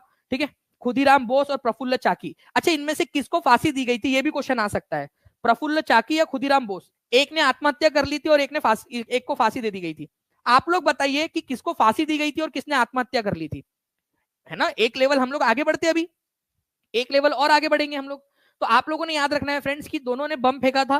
ठीक है, जब पकड़ने की कोशिश की गई इनको, तो प्रफुल्ल चाकी जो है उन्होंने सुसाइड कर लिया था। ठीक है, इन्होंने सुसाइड कर लिया था। और खुदीराम बोस जो है इनको फांसी की सजा दे दी गई थी, फांसी दे दी गई थी। तो ये भी आप लोग याद रखोगे। ओके, इन्होंने क्यों सुसाइड कर लिया था, ये पकड़ना अपने आप को, जो वो चाहते थे कि पकड़ ना पाए, ये भी चाहते थे ना पकड़े, बट इनको पकड़ लिया गया था पुलिस के द्वारा। ठीक है, चलिए, तो प्रफुल्ल चाकी ने आत्महत्या कर ली थी, ये याद रखना आपने। तो आप देख सकते हो प्रफुल्ल चाकी ने आत्महत्या कर ली थी, खुदीराम बोस जो है उनको फांसी दे दी गई थी। ठीक है, नाउ फ्रेंड एक क्वेश्चन और आप लोगों का, जल्दी से बताइए आप लोग इस पर्टिकुलर क्वेश्चन का आंसर क्या होगा। 4600 के करीब लोग जुड़ चुके हैं फ्रेंड्स, आप सभी लोगों का बहुत बहुत धन्यवाद। ठीक है, इसका श्रेय आपको जाता है सर, आप बहुत अच्छे समझे। रजनी त्रिपाठी जी, बहुत बहुत शुक्रिया आपका। वैसे मेरे पूरे बच्चों को जाता है, मेरी पूरी टीचिंग परीक्षा की जो टीम है, आप लोग है, आप लोग भी टीम है, आप लोग परिवार का हिस्सा है, आप लोगों को भी जाता है इसका पूरा का पूरा श्रेय। ठीक है, आप लोग है और आप बहुत अच्छे से पढ़ रहे हो, इसी वजह से एनर्जी आ रही है। पूरे पिछले लगभग 1 घंटे से पूरी जो एनर्जी बनी हुई है ना, ये आप लोगों की वजह से बनी हुई है। ये जो बच्चे जिन्होंने 4200 बच्चे जिन्होंने लाइक कर दिया सेशन को, जो बच्चों ने शेयर किया, जिन्होंने चैनल को सब्सक्राइब कर दिया, ये बच्चे जो एनर्जी दे रहे हैं कंटिन्यूअसली मुझे कि सर आप पढ़ाइए, हम आपके साथ है। ठीक है, और ऐसे ही सेशन लेकर आइए। तो जो बच्चे अपना यहाँ पर में कंटिन्यूअस एफर्ट्स दे रहे हैं, ठीक है, उनका भी बहुत बहुत शुक्रिया। इसका आंसर करिए आप सभी लोग, और जो बच्चा जिसको डायरेक्ट आंसर पता होगा ना, वो इसका आंसर कर पाएगा। ठीक है, तो आंसर जो है फ्रेंड्स ए लगा रहे हैं। ठीक है, जैसे मैं देख रहा हूं 1500 बच्चों ने वोट किया है यहाँ पर में लगभग अभी। ठीक है, और उनमें से 42% लोगों ने आंसर लगाया है ए, 26% लोगों ने लगाया है बी, 14% लोगों ने लगाया है सी, और 17% लोगों ने लगाया है डी। ठीक है, बट मैं फ्रेंड्स आपको बता दूं कि आंसर जो है ना, झारखंड राज्य का गठन कब हुआ, ऊपर में से कोई नहीं, E is the correct answer है आपका। कितने लोगों ने यहाँ पर में आंसर लगाया है ई। ठीक है, ये भी देखते हैं ई क्यों, क्योंकि झारखंड का गठन जो हुआ था फ्रेंड्स, वो हुआ था 15 नवंबर को सन 2000 में। ठीक है, इसी वजह से इसका आंसर आपको ऑप्शन नंबर जो है वो ई हो जाएगा, क्योंकि 15 नवंबर सन 2000 कहीं पे भी दिया नहीं है आपको। ठीक है, इसी वजह से जो है यहाँ पर मैं आप लोगों का, तो जो बच्चे इसीलिए तो चाह रहा हूं मैं आपको कि कब पोल में लगाना है, कब कमेंट में आंसर करना है। आपकी जितनी बेहतर प्रिपरेशन हो सकती करेंगे। 4700 के करीब जुड़ चुके हैं, केवल 300 लोगों की जरूरत है हमारे टारगेट कंप्लीट करने में। क्या आप सभी लोग एक साथ एक एक ग्रुप के अंदर में हर एक बच्चा जो है शेयर कर सकता है, ताकि 300 बच्चों का टारगेट हम लोग कंप्लीट कर सके। लाइक भी करते रहेंगे आप सभी लोग, ताकि ऐसे ही फ्रेंड्स यहाँ पर में मुझे भी मोटिवेशन मिले, पूरी टीम को भी। ओके, तो 15 नवंबर सन 2000 को जो है अलग किया गया था, ये याद रखना है आप सभी लोगों ने। एक क्वेश्चन आपका, पूना समझौते पर हस्ताक्षर कब किए गए थे, very very very important question. हस्ताक्षर कौन से तारीख को हुए थे, ये बताना है आप लोगों ने। टीआरई 2.0 के अंदर में आ चुका है, आगे में भी पूछे जाने की संभावना है। जल्दी जल्दी से बता दीजिए आप लोग। 2663 का आप लोगों का चैट रेट चल रहा है, बहुत ही तेजी से आप लोग आंसर कर रहे हो यहाँ पर में। बिरसा मुंडा का बर्थडे होता है 15 नवंबर को, उसको ठीक है जनजातीय गौरव दिवस के रूप में मनाते हैं। तो क्वेश्चन आ सकता है जनजातीय गौरव दिवस कब मनाया जाता है, तो जनजातीय गौरव दिवस 15 नवंबर को मनाया जाता है, बिरसा मुंडा जी के जन्मदिन के अवसर पर। और उसी तारीख को इसलिए चुना गया था झारखंड को अलग करने के लिए, ठीक है, झारखंड राज्य का निर्माण करने के लिए। तो पूना समझौते पर हस्ताक्षर किए गए थे फ्रेंड्स आप लोगों के 1932 में। तो ये तो आंसर हो ही नहीं सकता। ठीक है, तो 24 सितंबर 1932 को आंसर किए गए थे पूना की यरवड़ा जेल में। किसके किसके बीच में हुए थे हस्ताक्षर, ये जल्दी से बता दीजिए आप लोग कमेंट करके। कौन से दो लोग थे जिनके बीच में हस्ताक्षर हुए थे, वो हुए थे डॉक्टर भीमराव अंबेडकर और महात्मा गांधी के बीच में। ठीक है, महात्मा गांधी और भीमराव अंबेडकर के बीच में पूना समझौता पुणे की यरवड़ा जेल के अंदर में। अब ये क्वेश्चन बहुत ही बढ़िया है, ठीक है, सिंपलिस्टिक रखा है ताकि आपको सारी बुक्स याद हो जाए। ये सारी इंपॉर्टेंट वाली बुक्स है, आपको बताना है कौन सा वाला करेक्टली मैच नहीं है, और ये चारों आज के आज याद कर लो आप सभी लोग। मैं आप लोगों से कह रहा हूं फ्रेंड्स, चारों आज के आज याद कर लीजिए आप लोग, आप लोगों के लिए ये इंपॉर्टेंट है, ठीक है। जल्दी जल्दी से बताइए। तो अगर मैं इस पर्टिकुलर क्वेश्चन की बात करूं आप लोगों से, इनायत खान, जो हुमायूं नामा, ठीक है, मोहम्मद काजिम जहांगीर। अब ये ठीक है उल्टा सीधा हो सकता है आप लोगों का, जैसे यहाँ पर भी हुमायूं नामा और बुक में वो उल्टा सीधा हो गया, लेकिन कोई नहीं, आप इसमें बता दीजिए कौन सा वाला गलत है, ठीक है। ओके,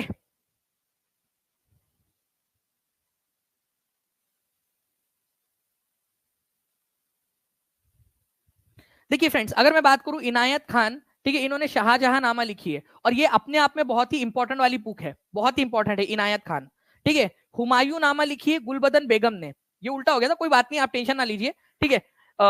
ये वाला मोहम्मद काजिम ने आलमगीर नामा, इसको फ्रेंड्स एक बार, ठीक है, मैं चाहूंगा कि हर कोई बच्चा लिख दे, मोहम्मद काजिम ने आलमगीर नामा औरंगजेब के ऊपर में ये बुक लिखी है। ये क्वेश्चन आप लोगों का मल्टीपल एग्जाम्स में आ चुका है, मोहम्मद काजिम वाला आलमगीर नामा। आलमगीर किसका नाम था?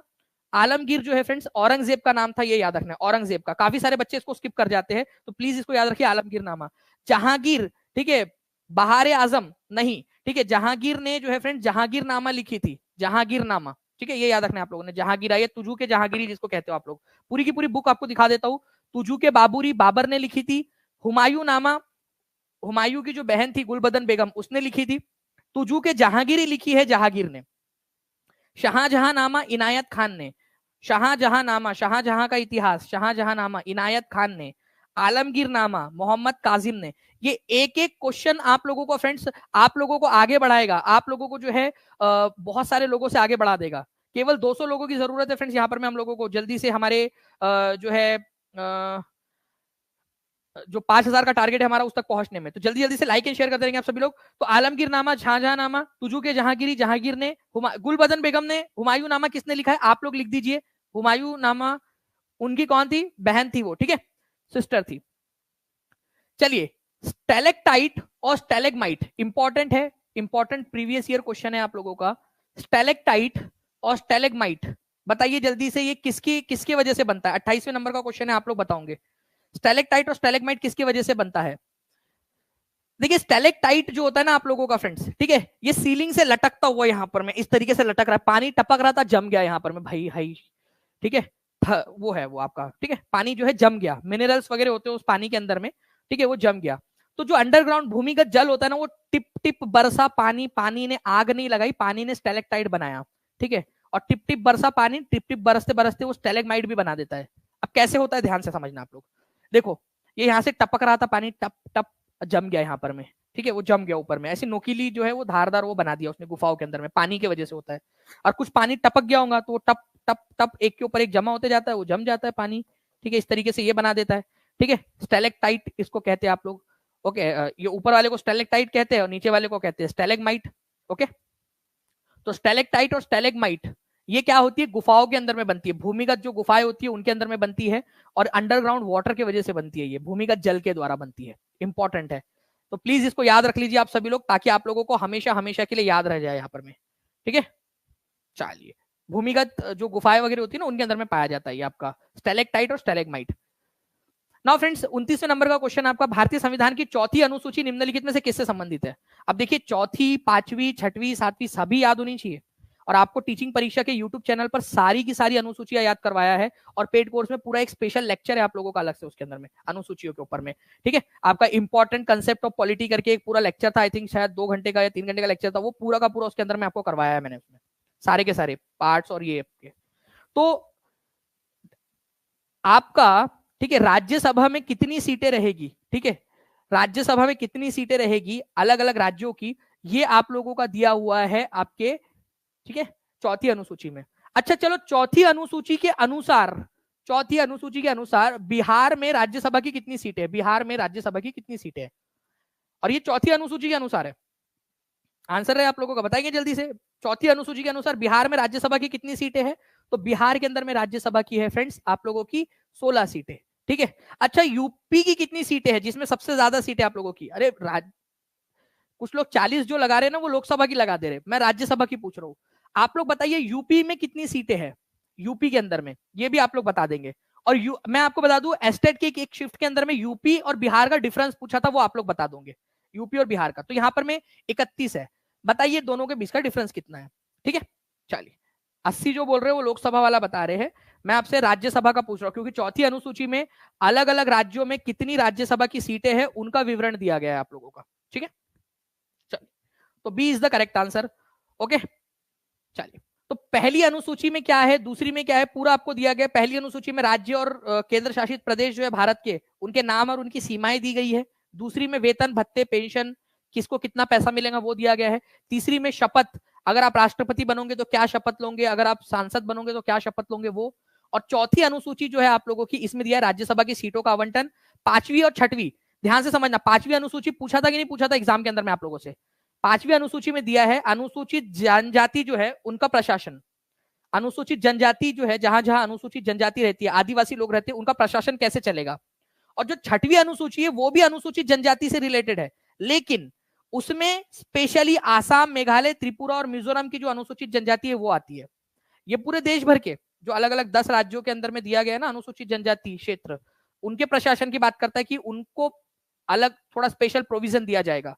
लेकिन अगर अनुसूचित जनजाति आसाम, मेघालय, त्रिपुरा या मिजोरम में रहती है तो उनके लिए अलग प्रावधान है, उनको कुछ और एक्स्ट्रा प्रोविजन दिए गए वो छठवीं अनुसूची में। ध्यान से समझना मेरी बात को, पांचवी और छठवीं अनुसूची दोनों अनुसूचित जनजाति से रिलेटेड है, दोनों। ये अनुसूचित जनजाति ओवरऑल पूरे देश के लिए है, ठीक है, 5वें नंबर वाला। 6वें नंबर वाला कौन से 4 राज्यों के लिए है, ये आप लोग मेरे को कमेंट करके बताइए जल्दी से। जल्दी से बताइए कि 6वीं अनुसूची में कौन से राज्यों के अनुसूचित जनजाति के क्षेत्रों के एडमिनिस्ट्रेशन से रिलेटेड प्रावधान किए गए। 6वीं अनुसूची में अनुसूचित जाति के कौन कौन से राज्यों की अनुसूचित जनजाति के लिए स्पेशल प्रोविजन किए गए, ये बहुत इंपॉर्टेंट है। ठीक है, जल्दी जल्दी से बताइए आप सभी लोग, इंपॉर्टेंट पॉइंट है आप लोगों का। ठीक है, तो असम, मेघालय, त्रिपुरा, मिजोरम 6वीं अनुसूची के अंदर में इंपॉर्टेंट पॉइंट है आप लोगों का फ्रेंड्स। ठीक है, और आप लोगों के लिए देखिए पूरा का पूरा जो है यहाँ पर में ये दिया हुआ है। आपको बता दूं फ्रेंड्स की टीचिंग परीक्षा का जो ऐप है उस पर आपको पीडीएफ भी मिल जाएंगी पूरी की पूरी। ऐप पर चली जाइए और किसी भी कोर्स में चले जाइए, आप लोग किसी भी कोर्स में चले जाइए, फ्री में आप लोगों को जो है फ्रेंड्स ये पीडीएफ मिल जाएंगी, वहां पर में ओपन रखा जाएगा, फ्री में पीडीएफ आप लोगों को मिल जाएंगी ऐप के ऊपर में। तो टीचिंग परीक्षा का ऐप डाउनलोड कर लेना है जिन लोगों ने नहीं किया है। ठीक है, आप लोग टीचिंग परीक्षा के आप लोग गूगल प्ले स्टोर से डाउनलोड कर सकते हो ऐप को। कोई भी कोर्स में चले जाइए, बीपीएससी वाले, टीआरई 3.0 वगैरह या कोई भी रिवीजन किसी में भी, उसमें सब में डाल देंगे अपन लोग। ठीक है, 30वें नंबर का क्वेश्चन, मुक्ति जो है मुस्लिम लीग द्वारा किस तिथि को मुक्ति दिवस मनाया गया था, बता दीजिए जल्दी से। मुक्ति दिवस कौन सी जो है इसको मनाया गया था, मुक्ति दिवस। ठीक है, डे ऑफ डिलीवरेंस। और ये क्यों बनाया, बेगानी शादी में अब्दुल्ला दीवाना। आपको बताया था मैंने कि 1937 के अंदर में चुनाव हुए थे, ठीक है, जिसमें से 8 राज्य में कांग्रेस की सरकार बनी थी। कांग्रेस की 8 राज्य या प्रांत में कांग्रेस की सरकारें बनी थी उस समय में जो चुनाव हुए थे उसमें। ठीक है, ये सरकारों ने इस्तीफा दे दिया था, रिजाइन कर दिया था। कब, ठीक है, 28 महीनों बाद, 28 महीनों मंथ के बाद में रिजाइन कर दिया। क्यों, क्योंकि वर्ल्ड वॉर 2 में भारत को जबरदस्ती डाल दिया गया था कि भारत वर्ल्ड वॉर 2 लड़ेगा, हमारा कोई लेना नहीं देना नहीं, वर्ल्ड वॉर 2 में हम लड़ाई करेंगे, जबरदस्ती डाल दिया तो रिजाइन कर दिया। उस खुशी में मुक्ति दिवस मनाया था मुस्लिम लीग ने 22 दिसंबर को। ठीक है, बट वो तारीख वो कौन सा था आपका, तो 22 दिसंबर 1939 को जो है फ्रेंड्स मुक्ति दिवस मनाया था, ये याद रखना है, day of deliverance Muslim league के द्वारा, कि कांग्रेस से मुक्त हो गया देश ऐसा बोलकर। ठीक है, तो मुस्लिम लीग ने डे ऑफ डिलीवरेंस मुक्ति दिवस मनाया था कि मुस्लिम जो जो कांग्रेस की मिनिस्ट्रीज है उन्होंने रिजाइन कर दिया। ठीक है भाई, उन्होंने रिजाइन किया, इधर क्या खुशी हो रही दूसरी पार्टी को। तो 22 दिसंबर 1939। अच्छा, इन्होंने पाकिस्तान डे कब मनाते हैं ये लोग, 23, ठीक है, 23 मार्च को मनाते हैं। ठीक है, मार्च को। क्यों, क्योंकि 1940 में लाहौर अधिवेशन के अंदर में पाकिस्तान का वो प्रस्ताव पारित हुआ था, है ना। देखो आप लोग कितना तरीके से हम लोग लिंक कर करके पढ़ रहे हैं, अच्छे से सारी की सारी चीजें याद करने की कोशिश कर रहे हैं हम लोग। ओके, नेक्स्ट, तो ए इज द करेक्ट आंसर। आप ये देख सकते हो मोहम्मद अली जिन्ना ने इसको लीड किया था। अच्छा, इस क्वेश्चन का आंसर जिसने लगा डाला उसकी लाइफ झिंगा लाला। ठीक है, चलिए एक जस्ट अ सेकंड फ्रेंड्स, मैं यहाँ पर मैं एक छोटा सा मतलब यहाँ पर मैं है ना चेंज करना चाहूंगा, जस्ट अ सेकंड। चलिए अब आप लोग आंसर कीजिए, ठीक है। आपको बताना है कि match the animals carved on the Sarnath pillar with their corresponding cardinal direction, ठीक है, आपको मैच करना है। और कल ही इसकी ट्रिक बताया था मैंने आप लोगों को, ठीक है, इसकी ट्रिक बताया था मैंने आप लोगों को इसकी। 31वें नंबर का क्वेश्चन है, और 30 में से कितने लोगों के कम से कम 25 क्वेश्चन सही हुए हैं वो भी कमेंट करके बता देंगे। अभी अब तक कितने लोग हैं जिनके 25 क्वेश्चन लगभग सही हो चुके हैं, बता दीजिए जल्दी जल्दी से। और ट्रिक याद होंगी अगर तो ट्रिक को भी बताते जाएंगे, लिखते जाइए जो जो ट्रिक आपको याद आ रही है।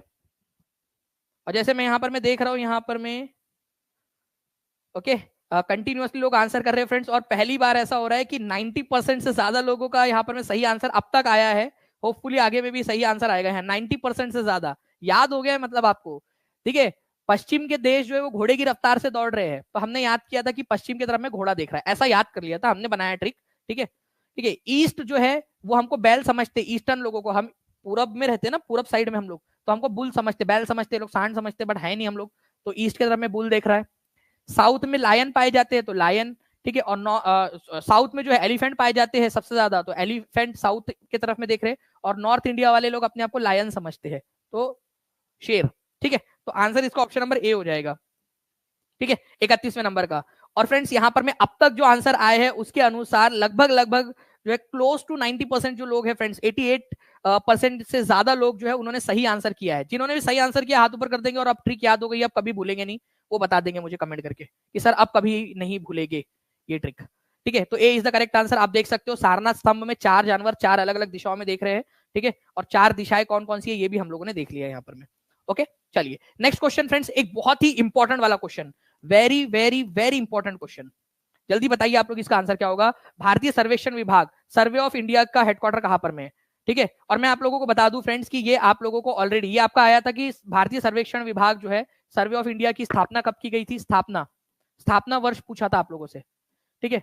अगर याद आ रहा है तो प्लीज वो भी कमेंट कर दीजिए, पढ़ाया हुआ है आप लोगों को, जल्दी जल्दी से आंसर कर देंगे आप लोग। तो आंसर क्या हो जाएगा इस पर्टिकुलर क्वेश्चन का, भारतीय सर्वेक्षण विभाग का हेडक्वार्टर कहाँ है, देहरादून के अंदर में, ठीक है। Option number C is the correct answer. अब ध्यान से देखिए आप सभी लोग friends, C is the correct answer आप लोगों का। सर्वे ऑफ इंडिया टीचिंग परीक्षा की बीपीएससी टीआरई का जो पेड कोर्स है उसमें ऑलरेडी आपको बताया था, इसकी स्थापना 1767 में हुई थी, और उत्तराखंड देहरादून के अंदर में इसका हेडक्वार्टर स्थित है आपका, ठीक है। ये आपको पढ़ाया था, और इससे रिलेटेड क्वेश्चन आया भी आपका टीआरई जो लीक पेपर था उसमें। तो 1767 इसको याद रख लेंगे आप सभी लोग। आई होप आप सभी ने आंसर कर दिया होगा। देहरादून में इसका हेडक्वार्टर है, ये आप देख सकते हो, देहरादून के अंदर में उत्तराखंड में इसका हेडक्वार्टर है, ठीक है। चलिए नेक्स्ट क्वेश्चन की तरफ में आगे बढ़ने से पहले आप लोगों को फिर से एक बार दिखा देना चाहूंगा वो स्लाइड। देहरादून में इसका हेडक्वार्टर है, 1767 में इसकी स्थापना हुई थी। और ये फ्रेंड्स सबसे ओल्डेस्ट, सबसे पुराना वाला क्या है आप लोगों का, सबसे पुराना जो है साइंटिफिक डिपार्टमेंट है, ठीक है, वैज्ञानिक डिपार्टमेंट है सबसे पुराना वाला, ये याद रखेंगे आप सभी लोग। ओके, चलिए मैप वगैरह बनाने की, भारत में मैप बनाने की जिम्मेदारी किसकी है, तो सर्वे ऑफ इंडिया की, ये भी याद रख लेना आप सभी लोग, मैप बनाने की जिम्मेदारी। ओके, चलिए 1975 में ब्लैंक संशोधन द्वारा सिक्किम भारत संघ से जुड़ा, तो कौन सा वाला संविधान संशोधन था जिससे जरिए भारत में सिक्किम शामिल हुआ था। अब देखिए ईयर आप लोगों को एक नंबर यहां भी बन सकता है ना, 30 जो है 3 नंबर का क्वेश्चन, जल्दी बताइए, एक क्वेश्चन तो यहां बन गया आपका, जल्दी जल्दी से आंसर करते रहेंगे आप सभी लोग। तो आंसर हो जाएगा आप लोगों का फ्रेंड्स 1975 में 36वें नंबर का संविधान संशोधन हुआ था 36वें नंबर का संविधान संशोधन, जिसके जरिए सिक्किम भारत संघ से जुड़ा था, भारत का राज्य बना था। ओके, ये याद रखेंगे आप सभी लोग, इंपॉर्टेंट वाला क्वेश्चन है, एग्जाम में कभी भी आप लोगों से पूछा जा सकता है, ठीक है। और इसके बारे में आप लोगों को एक और चीज बता दूं कि पहले ये आप लोगों का जो है ना एसोसिएट स्टेट बना था 1974 में, 1975 के अंदर में जो है ये आपका पूर्ण रूप से भारत का राज्य बन गया, ठीक है। ओके, चलिए तो आंसर हो जाएगा आप लोगों का कि भारत का संघ से जुड़ गया, ये पूरा राज्य बन गया, आप लोगों का आंसर हो जाएगा ऑप्शन नंबर ए, 36वें संविधान संशोधन के जरिए, ठीक है। चलो नाउ फ्रेंड्स, एक क्वेश्चन है आपका, बख्तियार खिलजी के बिहार पर आक्रमण से का सबसे पहला विवरण किसमें है। 64वीं बीपीएससी की एग्जाम के अंदर में पूछा गया था, बख्तियार खिलजी का बिहार पर जो आक्रमण हुआ था उसका विवरण आपको कहां मिलेगा, ये भी बता दीजिए आप लोग। बिहार पर बख्तियार खिलजी ने आक्रमण किया था, ये आपको मिलता है तबाकत नासिरी में। चलो राइटर बताओ, इसके लेखक कौन है, ये आपको बार बार बताया हुआ है, ठीक है, बार बार आपको याद करवाया हुआ है, ताकि ऐसे जब एग्जाम में क्वेश्चन आता है तो आप लोग सॉल्व कर सके। तो बख्तियार खिलजी ने आक्रमण किया था, मिनहाज ए सिराज ने लिखा है, मिनहाज, ठीक है, मिनहाज ए सिराज की जो पुस्तक है तबाकत नासिरी, उसमें आपको ये उल्लेख मिलता है। बी जो है करेक्ट आंसर आप लोगों का फ्रेंड्स, बी हो जाएगा यहाँ पर में। तो इसको बी कर लेंगे आप सभी लोग, ठीक है, जितने भी लोग हैं बी कर लीजिए। इसका इस क्वेश्चन को आप लोग करेक्शन कर लेंगे यहाँ पर में, क्योंकि वो एनिमेशन के अंदर में ए लगा हुआ है। B is the correct answer, ठीक है। तो प्लीज इसको याद रखेंगे। और तबाकत नासिरी के अंदर में मिनहाज सिराज जो है फ्रेंड्स, आप लोग देख सकते हो तबाकत नासिरी के अंदर में मिनहाज सिराज जो है उन्होंने इसका उल्लेख किया है, पर्शियन भाषा में लिखी है ये पुस्तक तबाकत नासिरी। ओके, तो ये इंपॉर्टेंट है। जल्दी जल्दी से फ्रेंड्स सेशन को लाइक एंड शेयर भी करते रहेंगे। और मैं आप लोगों को आगे बता दूं, आपका आगे का क्वेश्चन की तरफ में हम लोग आगे बढ़े उससे पहले एक बार फिर से आपको बताना चाहूंगा कि जितने भी लोग जुड़े हुए जो टीचिंग परीक्षा का प्रीमियम जो कंटेंट है, ठीक है, ऐप के ऊपर में अगर आप लोग उसको एक्सेस करना चाहते हो तो ईद, ठीक है, 2024 ये जो कोड है फ्रेंड्स, ये आप लोग जब चेकआउट करोगे ना, जब आप लोग वहां पर में आप लोग लगा सकते हो, वहां पर में आपको ऑप्शन मिल जाएगा ईद 2024 कंटिन्यूएशन में फ्लैट 50% ऑफ आप लोगों को मिल जाएगा, फ्लैट 50%, ठीक है, ऑफ आप लोगों को यहाँ पर में मिल जाएगा जितने भी कोर्सेस है। तो आप लोग 9697, ठीक है, 888 इस नंबर पे कॉल कर सकते हो, या फिर आप लोग 76 जो है आपका 7611101101 इस पे कॉल या व्हाट्सएप कर लीजिए, कॉल कर लीजिए या व्हाट्सएप कर लीजिए, टीम आपकी मदद कर देंगी इसके ऊपर में। या फिर ऐप पर डायरेक्टली जाकर भी आप लोग कर सकते हो फ्रेंड्स, बहुत ही आसान है। इंडिगो रिवोल्ट को किसने लीड किया था, 35वें नंबर का क्वेश्चन है, ठीक है। इंडिगो विद्रोह का नेता कौन था, इंडिगो रिवोल्ट कौन से साल हुआ था, DSSB में आया था, ईयर DSSB, ठीक है, आया हुआ क्वेश्चन है आपका, ईयर आप लोग बता देंगे। तो ईयर आप लोगों को जाएगा 1859, ओके। और यहां पर मैं इसको लीड किया था दिगंबर बिश्वास और विष्णु विश्वास ने। नादिया जिला है बिहार का, बंगाल का, जहां पर में ये आंदोलन हुआ था आपका, नादिया जिले के अंदर में, ठीक है। चौगाचा करके एक गांव था, वहां पर में विष्णु चरण विश्वास और दिगंबर विश्वास ने, ठीक है, 1859 में ये आंदोलन चालू किया था। ये आप देख सकते हो नादिया जिले में, दिख रहा है आप लोगों, नादिया जिला, ठीक है आपका, वहां पर में एक गांव है चौगाचा गांव, जहां से ये आंदोलन शुरू हुआ था। विष्णु चरण विश्वास और दिगंबर विश्वास, इन्होंने 1859 के अंदर में ये आंदोलन शुरू किया था बगान मालिकों के खिलाफ, नील उगाने के लिए जो उनको कंपल्शन किया जा रहा था उसके अगेंस्ट में, ठीक है। चलिए नाउ फ्रेंड्स आगे बढ़ते हैं हम लोग, सभी लोग जल्दी से इस क्वेश्चन की तरफ में। 36 नंबर का क्वेश्चन है, मैक्सिको, ठीक। अच्छा ये क्वेश्चन जो है फ्रेंड्स आप लोगों को ना मैंने जैसे आप लोगों को पिछले बार भी इसको बिना ऑप्शन के करवाया था, चलिए ना एक बार यहां पर मैं फिर से कोशिश करते हैं।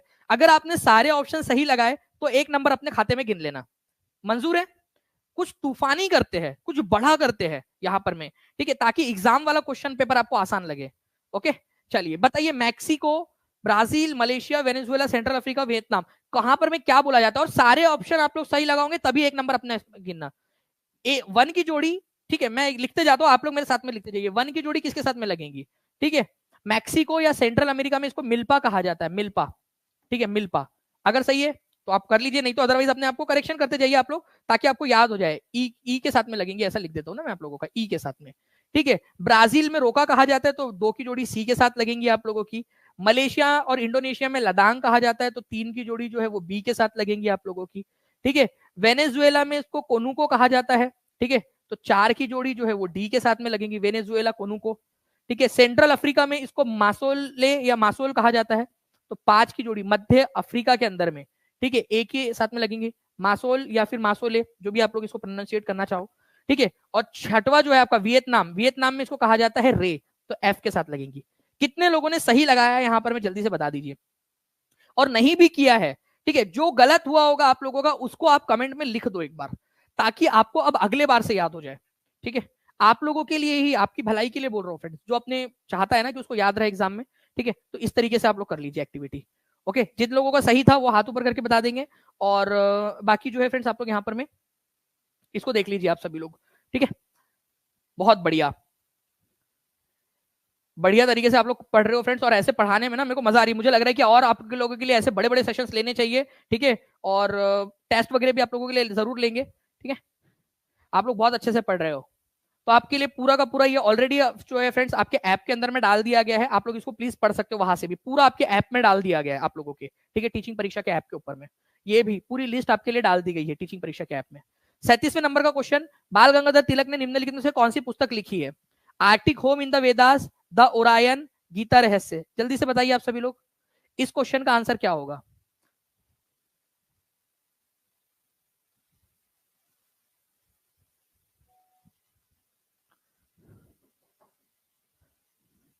चलिए बहुत बढ़िया फ्रेंड्स, आप लोगों के देखिए यहाँ पर मैं आंसर्स आ रहे हैं कंटिन्यूअसली, आप लोग आंसर कर रहे हो। तो Arctic home in the Vedas and Gita Rahasya, ठीक है, ये दो पुस्तकें जो है फ्रेंड्स आप लोगों का A and C is the correct answer आप लोगों का, ये याद रखोगे आप सभी लोग। उन्होंने तो लिखी है, साथ ही साथ जो है फ्रेंड्स एक पुस्तक जो है वो और है आप लोगों की, जो इनको आप लोगों को याद रखना है। ठीक है, जो बेसिकली यहाँ पर मैं आप लोगों ने ये याद रखना है कि इनके जो दो अखबार थे वो कौन कौन से थे, वो भी आप लोगों ने याद रखना है। और वो अखबार आप लोगों के कौन से थे, ठीक है, अखबार इनके थे यहाँ पर मैं आपके केसरी और मराठा। ठीक है, केसरी और मराठा जो है फ्रेंड्स ये याद रखेंगे आप लोग, ये अखबार इनके द्वारा निकाले गए थे, केसरी और मराठा। ओके, चलिए, तो आंसर जो है आप लोगों का हो जाएगा फ्रेंड्स ऑप्शन नंबर सी। यहाँ पर मैं नेक्स्ट क्वेश्चन की तरफ में हम लोग आगे बढ़ते हैं जल्दी जल्दी से। ठीक है, बिहार का निम्नलिखित में से कौन सा जिला पश्चिम बंगाल की सीमा को छूता है? तो बिहार का कौन सा जिला पश्चिम बंगाल की सीमा को छूता है, ये जल्दी से बता दीजिए आप सभी लोग। बिहार का निम्नलिखित में से कौन सा जिला पश्चिम बंगाल की सीमा को छूता है? ठीक है, तो Kishanganj, Purnia, Katihar, more than one of the above, none of the above. जल्दी से आंसर कर देंगे इस पर्टिकुलर क्वेश्चन का भी आप सभी लोग। 3938 लाइक्स हो चुके हैं, 5000 से हम लोग केवल जो है फ्रेंड्स यहाँ पर में अराउंड 60 से 70 लाइक्स दूर है हम लोग, जल्दी जल्दी से वो भी आप लोग करते रहेंगे। तो देखिए, किशनगंज, पूर्णिया, कटिहार, मैप के थ्रू देखोगे तो किशनगंज है, ठीक है, पश्चिम बंगाल से सीमा साझा करता है, पूर्णिया करता है, कटिहार भी करता है। तो ये तीन ही जिले ऐसे हैं जो पश्चिम बंगाल से करते हैं। क्वेश्चन ये भी बन सकता है कि कितने जिले करते हैं, ठीक है, कितने जिले करते हैं, तो उस केस में भी आपको पता होना चाहिए कि 3 जिले करते हैं। एक एक्स्ट्रा क्वेश्चन मैं आपसे पूछता हूं कि कितने जिले हैं, नंबर बताना है आप लोगों ने कि कितने जिले ऐसे हैं जो नेपाल के साथ में अपनी सीमा साझा करते हैं बिहार के, ये आप लोग बताएंगे जल्दी से। मैं देखना चाहता हूं कितने लोग एकदम स्पीड में यहाँ पर मैं कमेंट में आंसर कर सकते हैं। कितने जिले ऐसे हैं जो नेपाल के साथ में करते हैं, आप लोग बताइए गिन के जल्दी से। ठीक है, ऐसे ही आप लोगों से यूपी से और फिर झारखंड से भी पूछा जा सकता है, 8 यूपी और झारखंड से हो जाएगा आप लोगों का। तो यहाँ पर मैं जो है फ्रेंड्स आप लोग बताएंगे नेपाल के साथ में कितने करते हैं। तो 7 की लाइन लग गई यहाँ पर में। तो देखिए, ठीक है, चंपा, ठीक है, पश्चिम चंपारण और पूर्वी चंपारण आप लोगों का हो जाएगा यहाँ पर में। ठीक है, चंपा और सीता जो है मधु बना रही थी, तो ये 1 2 3 4 हो गए आप लोगों के। ठीक है, उन्होंने सांप देखा, 5वां हो गया। उन्होंने चिल्लाया अरे रे रे किशन भगवान बचा लो हमको, तो 6 और 7, तो 7 जिले जो है फ्रेंड्स ये क्या करते हैं, नेपाल के साथ में अपनी सीमा साझा करते हैं, ये याद रखना है आप लोगों ने। भारत में वित्त आयोग का गठन अनुच्छेद 280 के तहत किसके द्वारा किया जाता है, ये आप लोग आंसर करेंगे। And thank you very much friends, आप सभी लोगों का 5000 प्लस लाइक्स आप लोगों ने यहाँ पर में कंप्लीट कर दिए हैं। ठीक है, तो आप सभी लोगों का बहुत बहुत शुक्रिया। ठीक है जी, चलिए, तो देखिए फ्रेंड्स आप लोगों को मैं फिर से बता दूं कि आप लोग जो है फ्रेंड्स ईद 2024 जो है कूपन कोड का इस्तेमाल कर सकते हो आप लोग। ठीक है, टीचिंग परीक्षा के ऐप के ऊपर में जाकर, ताकि आप लोगों को फ्लैट 50% जो है डिस्काउंट के साथ में फ्रेंड्स प्रीमियम जो कंटेंट है टीचिंग परीक्षा का, जो ई बुक्स है, ठीक है, जो पेपर्स है, प्रीवियस ईयर पेपर्स आपके, वो सारे के सारे आप लोगों को जो है आप लोगों को मिल जाए। ठीक है,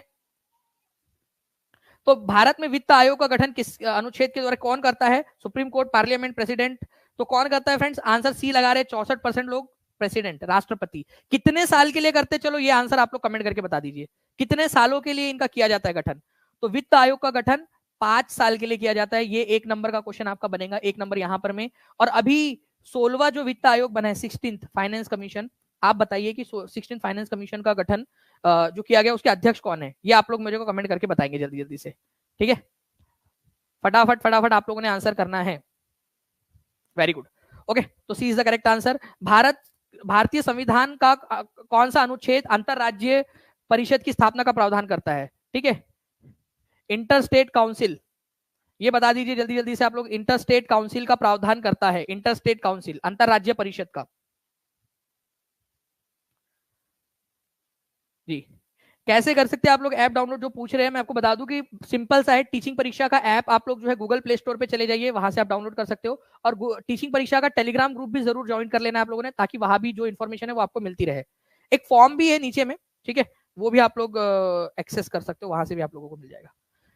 ठीक है, तो आंसर जो है अंतरराज्य परिषद जो है फ्रेंड्स आप लोगों का हो जाएगा article number 263, inter state council. इसकी स्थापना कौन करता है इंटर स्टेट काउंसिल की? ये करते हैं फ्रेंड्स भारत के राष्ट्रपति इसकी स्थापना करते हैं। बट इसका अध्यक्ष कौन होता है? दोनों क्वेश्चन आ चुके हैं। इंटर स्टेट काउंसिल बनती है, अंतरराज्य परिषद, राज्यों और केंद्र के बीच में जो है समन्वय स्थापित करने के लिए, कोऑर्डिनेशन बनाने के लिए। स्थापना करते हैं राष्ट्रपति, लेकिन अध्यक्षता कौन करता है? अध्यक्षता करते हैं, ठीक है, आप लोगों का प्रधानमंत्री। ओके, ये याद रखेंगे आप सभी लोग, ए इज द करेक्ट आंसर। अब कुछ धमाकेदार तरीके से फ्रेंड्स कुछ क्वेश्चन के आप लोग आंसर एकदम स्पीड में करोगे क्या?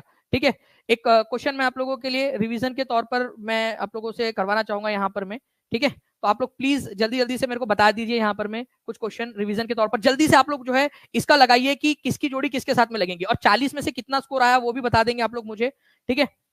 40 में से कितना स्कोर आया वो भी आप लोग मेरे को कमेंट करके बता देंगे। और आप लोग जो है फ्रेंड्स कूपन कोड का इस्तेमाल कर सकते हो, ठीक है, ईद 50 का। मैं आपको तब तक ये भी बता देता हूँ कि कैसे आप लोग जो है फ्रेंड्स इसको कर सकते हो, इसका इस्तेमाल, ठीक है? आप ये बताइए कि कितने दिनों तक अगर कोई एक सांसद, ठीक है, अब्सेंट रहता है, ठीक है, संसद से, तो उसको निष्कासित कर दिया जाता है? कितने दिनों के लिए, अगर वो कितने दिनों तक वो रहता है संसद से एब्सेंट, तो उसको निष्कासित किया जा सकता है, ये आप लोग मुझे बता देंगे, ठीक है? देखिए फ्रेंड, टीचिंग परीक्षा का जो यूट्यूब चैनल है आप लोग यहाँ पर मैं देख सकते हो, जैसे आप लोग यहाँ पर मैं देख रहे हो, और ये आप लोगों के कमेंट्स भी चल रहे हैं नीचे में, ठीक है? यहाँ पर मैं आपके देखिए नीचे में ही जस्ट आप लोगों का जो है ना आपका डिस्क्रिप्शन बॉक्स और आपका पिन कमेंट में भी आपको मिल जाएगा। यहाँ पर मैं आप लोग देखिए ये टीचिंग परीक्षा के ऊपर में लिंक के ऊपर में जैसे ही आप क्लिक करोगे, यहाँ पर मैं आप देखिए डिस्क्रिप्शन में इस पर क्लिक करोगे, यहाँ पर मैं आपको सारे के सारे कोर्सेस आपको मिल जाएंगे, सीटेट के, बिहार प्रधान शिक्षक भर्ती के, टीआरई 3 के, ओके, इवन टीआरई 3 की रिवीजन बैचेस के, टीआरई 4 के सारे कोर्सेज आपको मिल जाएंगे। जिस भी कोर्स के ऊपर में आप लोग जाना चाहते हो, ठीक है, मान लीजिए कि टीआरई जो है आप लोग यहाँ पर में 4 के अंदर में पीआरटी पे जाना चाहते हो, तो आप लोग यहाँ पर में जा सकते हो, और आप यहाँ देखोगे कि आपका जो है ऑफर लगा हुआ है, और ऑफर में 50.03% जो है आपका बिल्कुल फ्लैट ऑफ हो चुका है यहाँ पर में, और आप जो है इसको बहुत ही कम दाम के अंदर में पूरा जब तक आपकी एग्जाम नहीं हो जाती तब तक की वैलिडिटी के साथ में आप ले सकते हो। अगर टीआरई 3 के लिए आप लोग देखोगे, टीआरई 3 तक की वैलिडिटी रहेगी इसकी, जब तक आपकी एग्जाम नहीं हो जाती तब तक के लिए, वो भी आप लोग यहाँ पर में देख सकते हो फ्रेंड्स, ठीक है, टीआरई 3 के लिए। लेकिन ये रहेगा कि टीआरई 3 की वैलिडिटी तक रहेगा 799 रुपीज में, बहुत ही कम दाम के अंदर में आप लोग इसको एक्सेस कर पाओगे, ठीक है? तो जितने भी लोग हैं वो चाहे तो इसको फ्रेंड्स एक्सेस कर सकते हैं। आपका 40 में से स्कोर कितना आया वो आप लोग मुझे बता दीजिए, और साथ ही साथ कुछ और भी क्वेश्चंस है, इसके भी आंसर आप लोग करते रहेंगे। आप लोगों को बताना, इलेक्शन जो कमीशन है उसने क्या किया, इलेक्शन के समय में photo ID card, election photo ID card कब लागू किया था? इलेक्शन फोटो आईडी कार्ड, जिसको आप लोग एपिक के नाम से भी जानते हो, मैंने आपको प्रॉपरली बताया था, इससे रिलेटेड क्वेश्चन एस्टेट में और जो है आपके टीआरई में दोनों में आ चुका है, एपिक, ठीक है? ये भी आप बता देंगे, मैं देख रहा हूँ फ्रेंड्स काफी सारे लोग सही आंसर कर रहे हैं। और ये भी बता दीजिए 40 में से आप लोगों का स्कोर कितना आया है, ठीक है? 40 में से स्कोर कितना है, और कितने लोग हैं जो चाहते हैं कि और भी इस तरीके के सेशंस हो, और भी बहुत सारे सेशंस हो, तो वो जरूर बता देंगे। जिन्होंने अब तक चैनल को सब्सक्राइब नहीं किया फ्रेंड्स, चैनल को सब्सक्राइब करके बेल आइकन जरूर दबा दीजिए, और जहां जहां शेयर कर सकते हो सेशन को शेयर जरूर कर दीजिएगा, ताकि और भी बहुत सारे लोग जो है हमारे साथ यहाँ पर में जुड़ सके, और ऐसे ही आप लोगों के लिए धमाकेदार सेशन हम लोग कंडक्ट कर सके। ओके, चलो, thank you very much friends, take care and bye, God bless you all. और अच्छे से पढ़ाई कीजिए, मेहनत कीजिए फ्रेंड्स, मेहनत का कोई पर्याय नहीं होता है। और अगर आप लोगों को लग रहा है कि पूरा 1.5 घंटा अच्छे से मैंने आप लोगों के लिए पूरा जो है फ्रेंड्स लगभग 1.5 घंटा आप लोगों के लिए पूरी जान लगा दी है, पूरा एनर्जी के साथ में सेशन लिया है, तो सेशन को शेयर जरूर कर देना फ्रेंड्स। ओके, चलो, thank you friends, bye, God bless you all, thank you.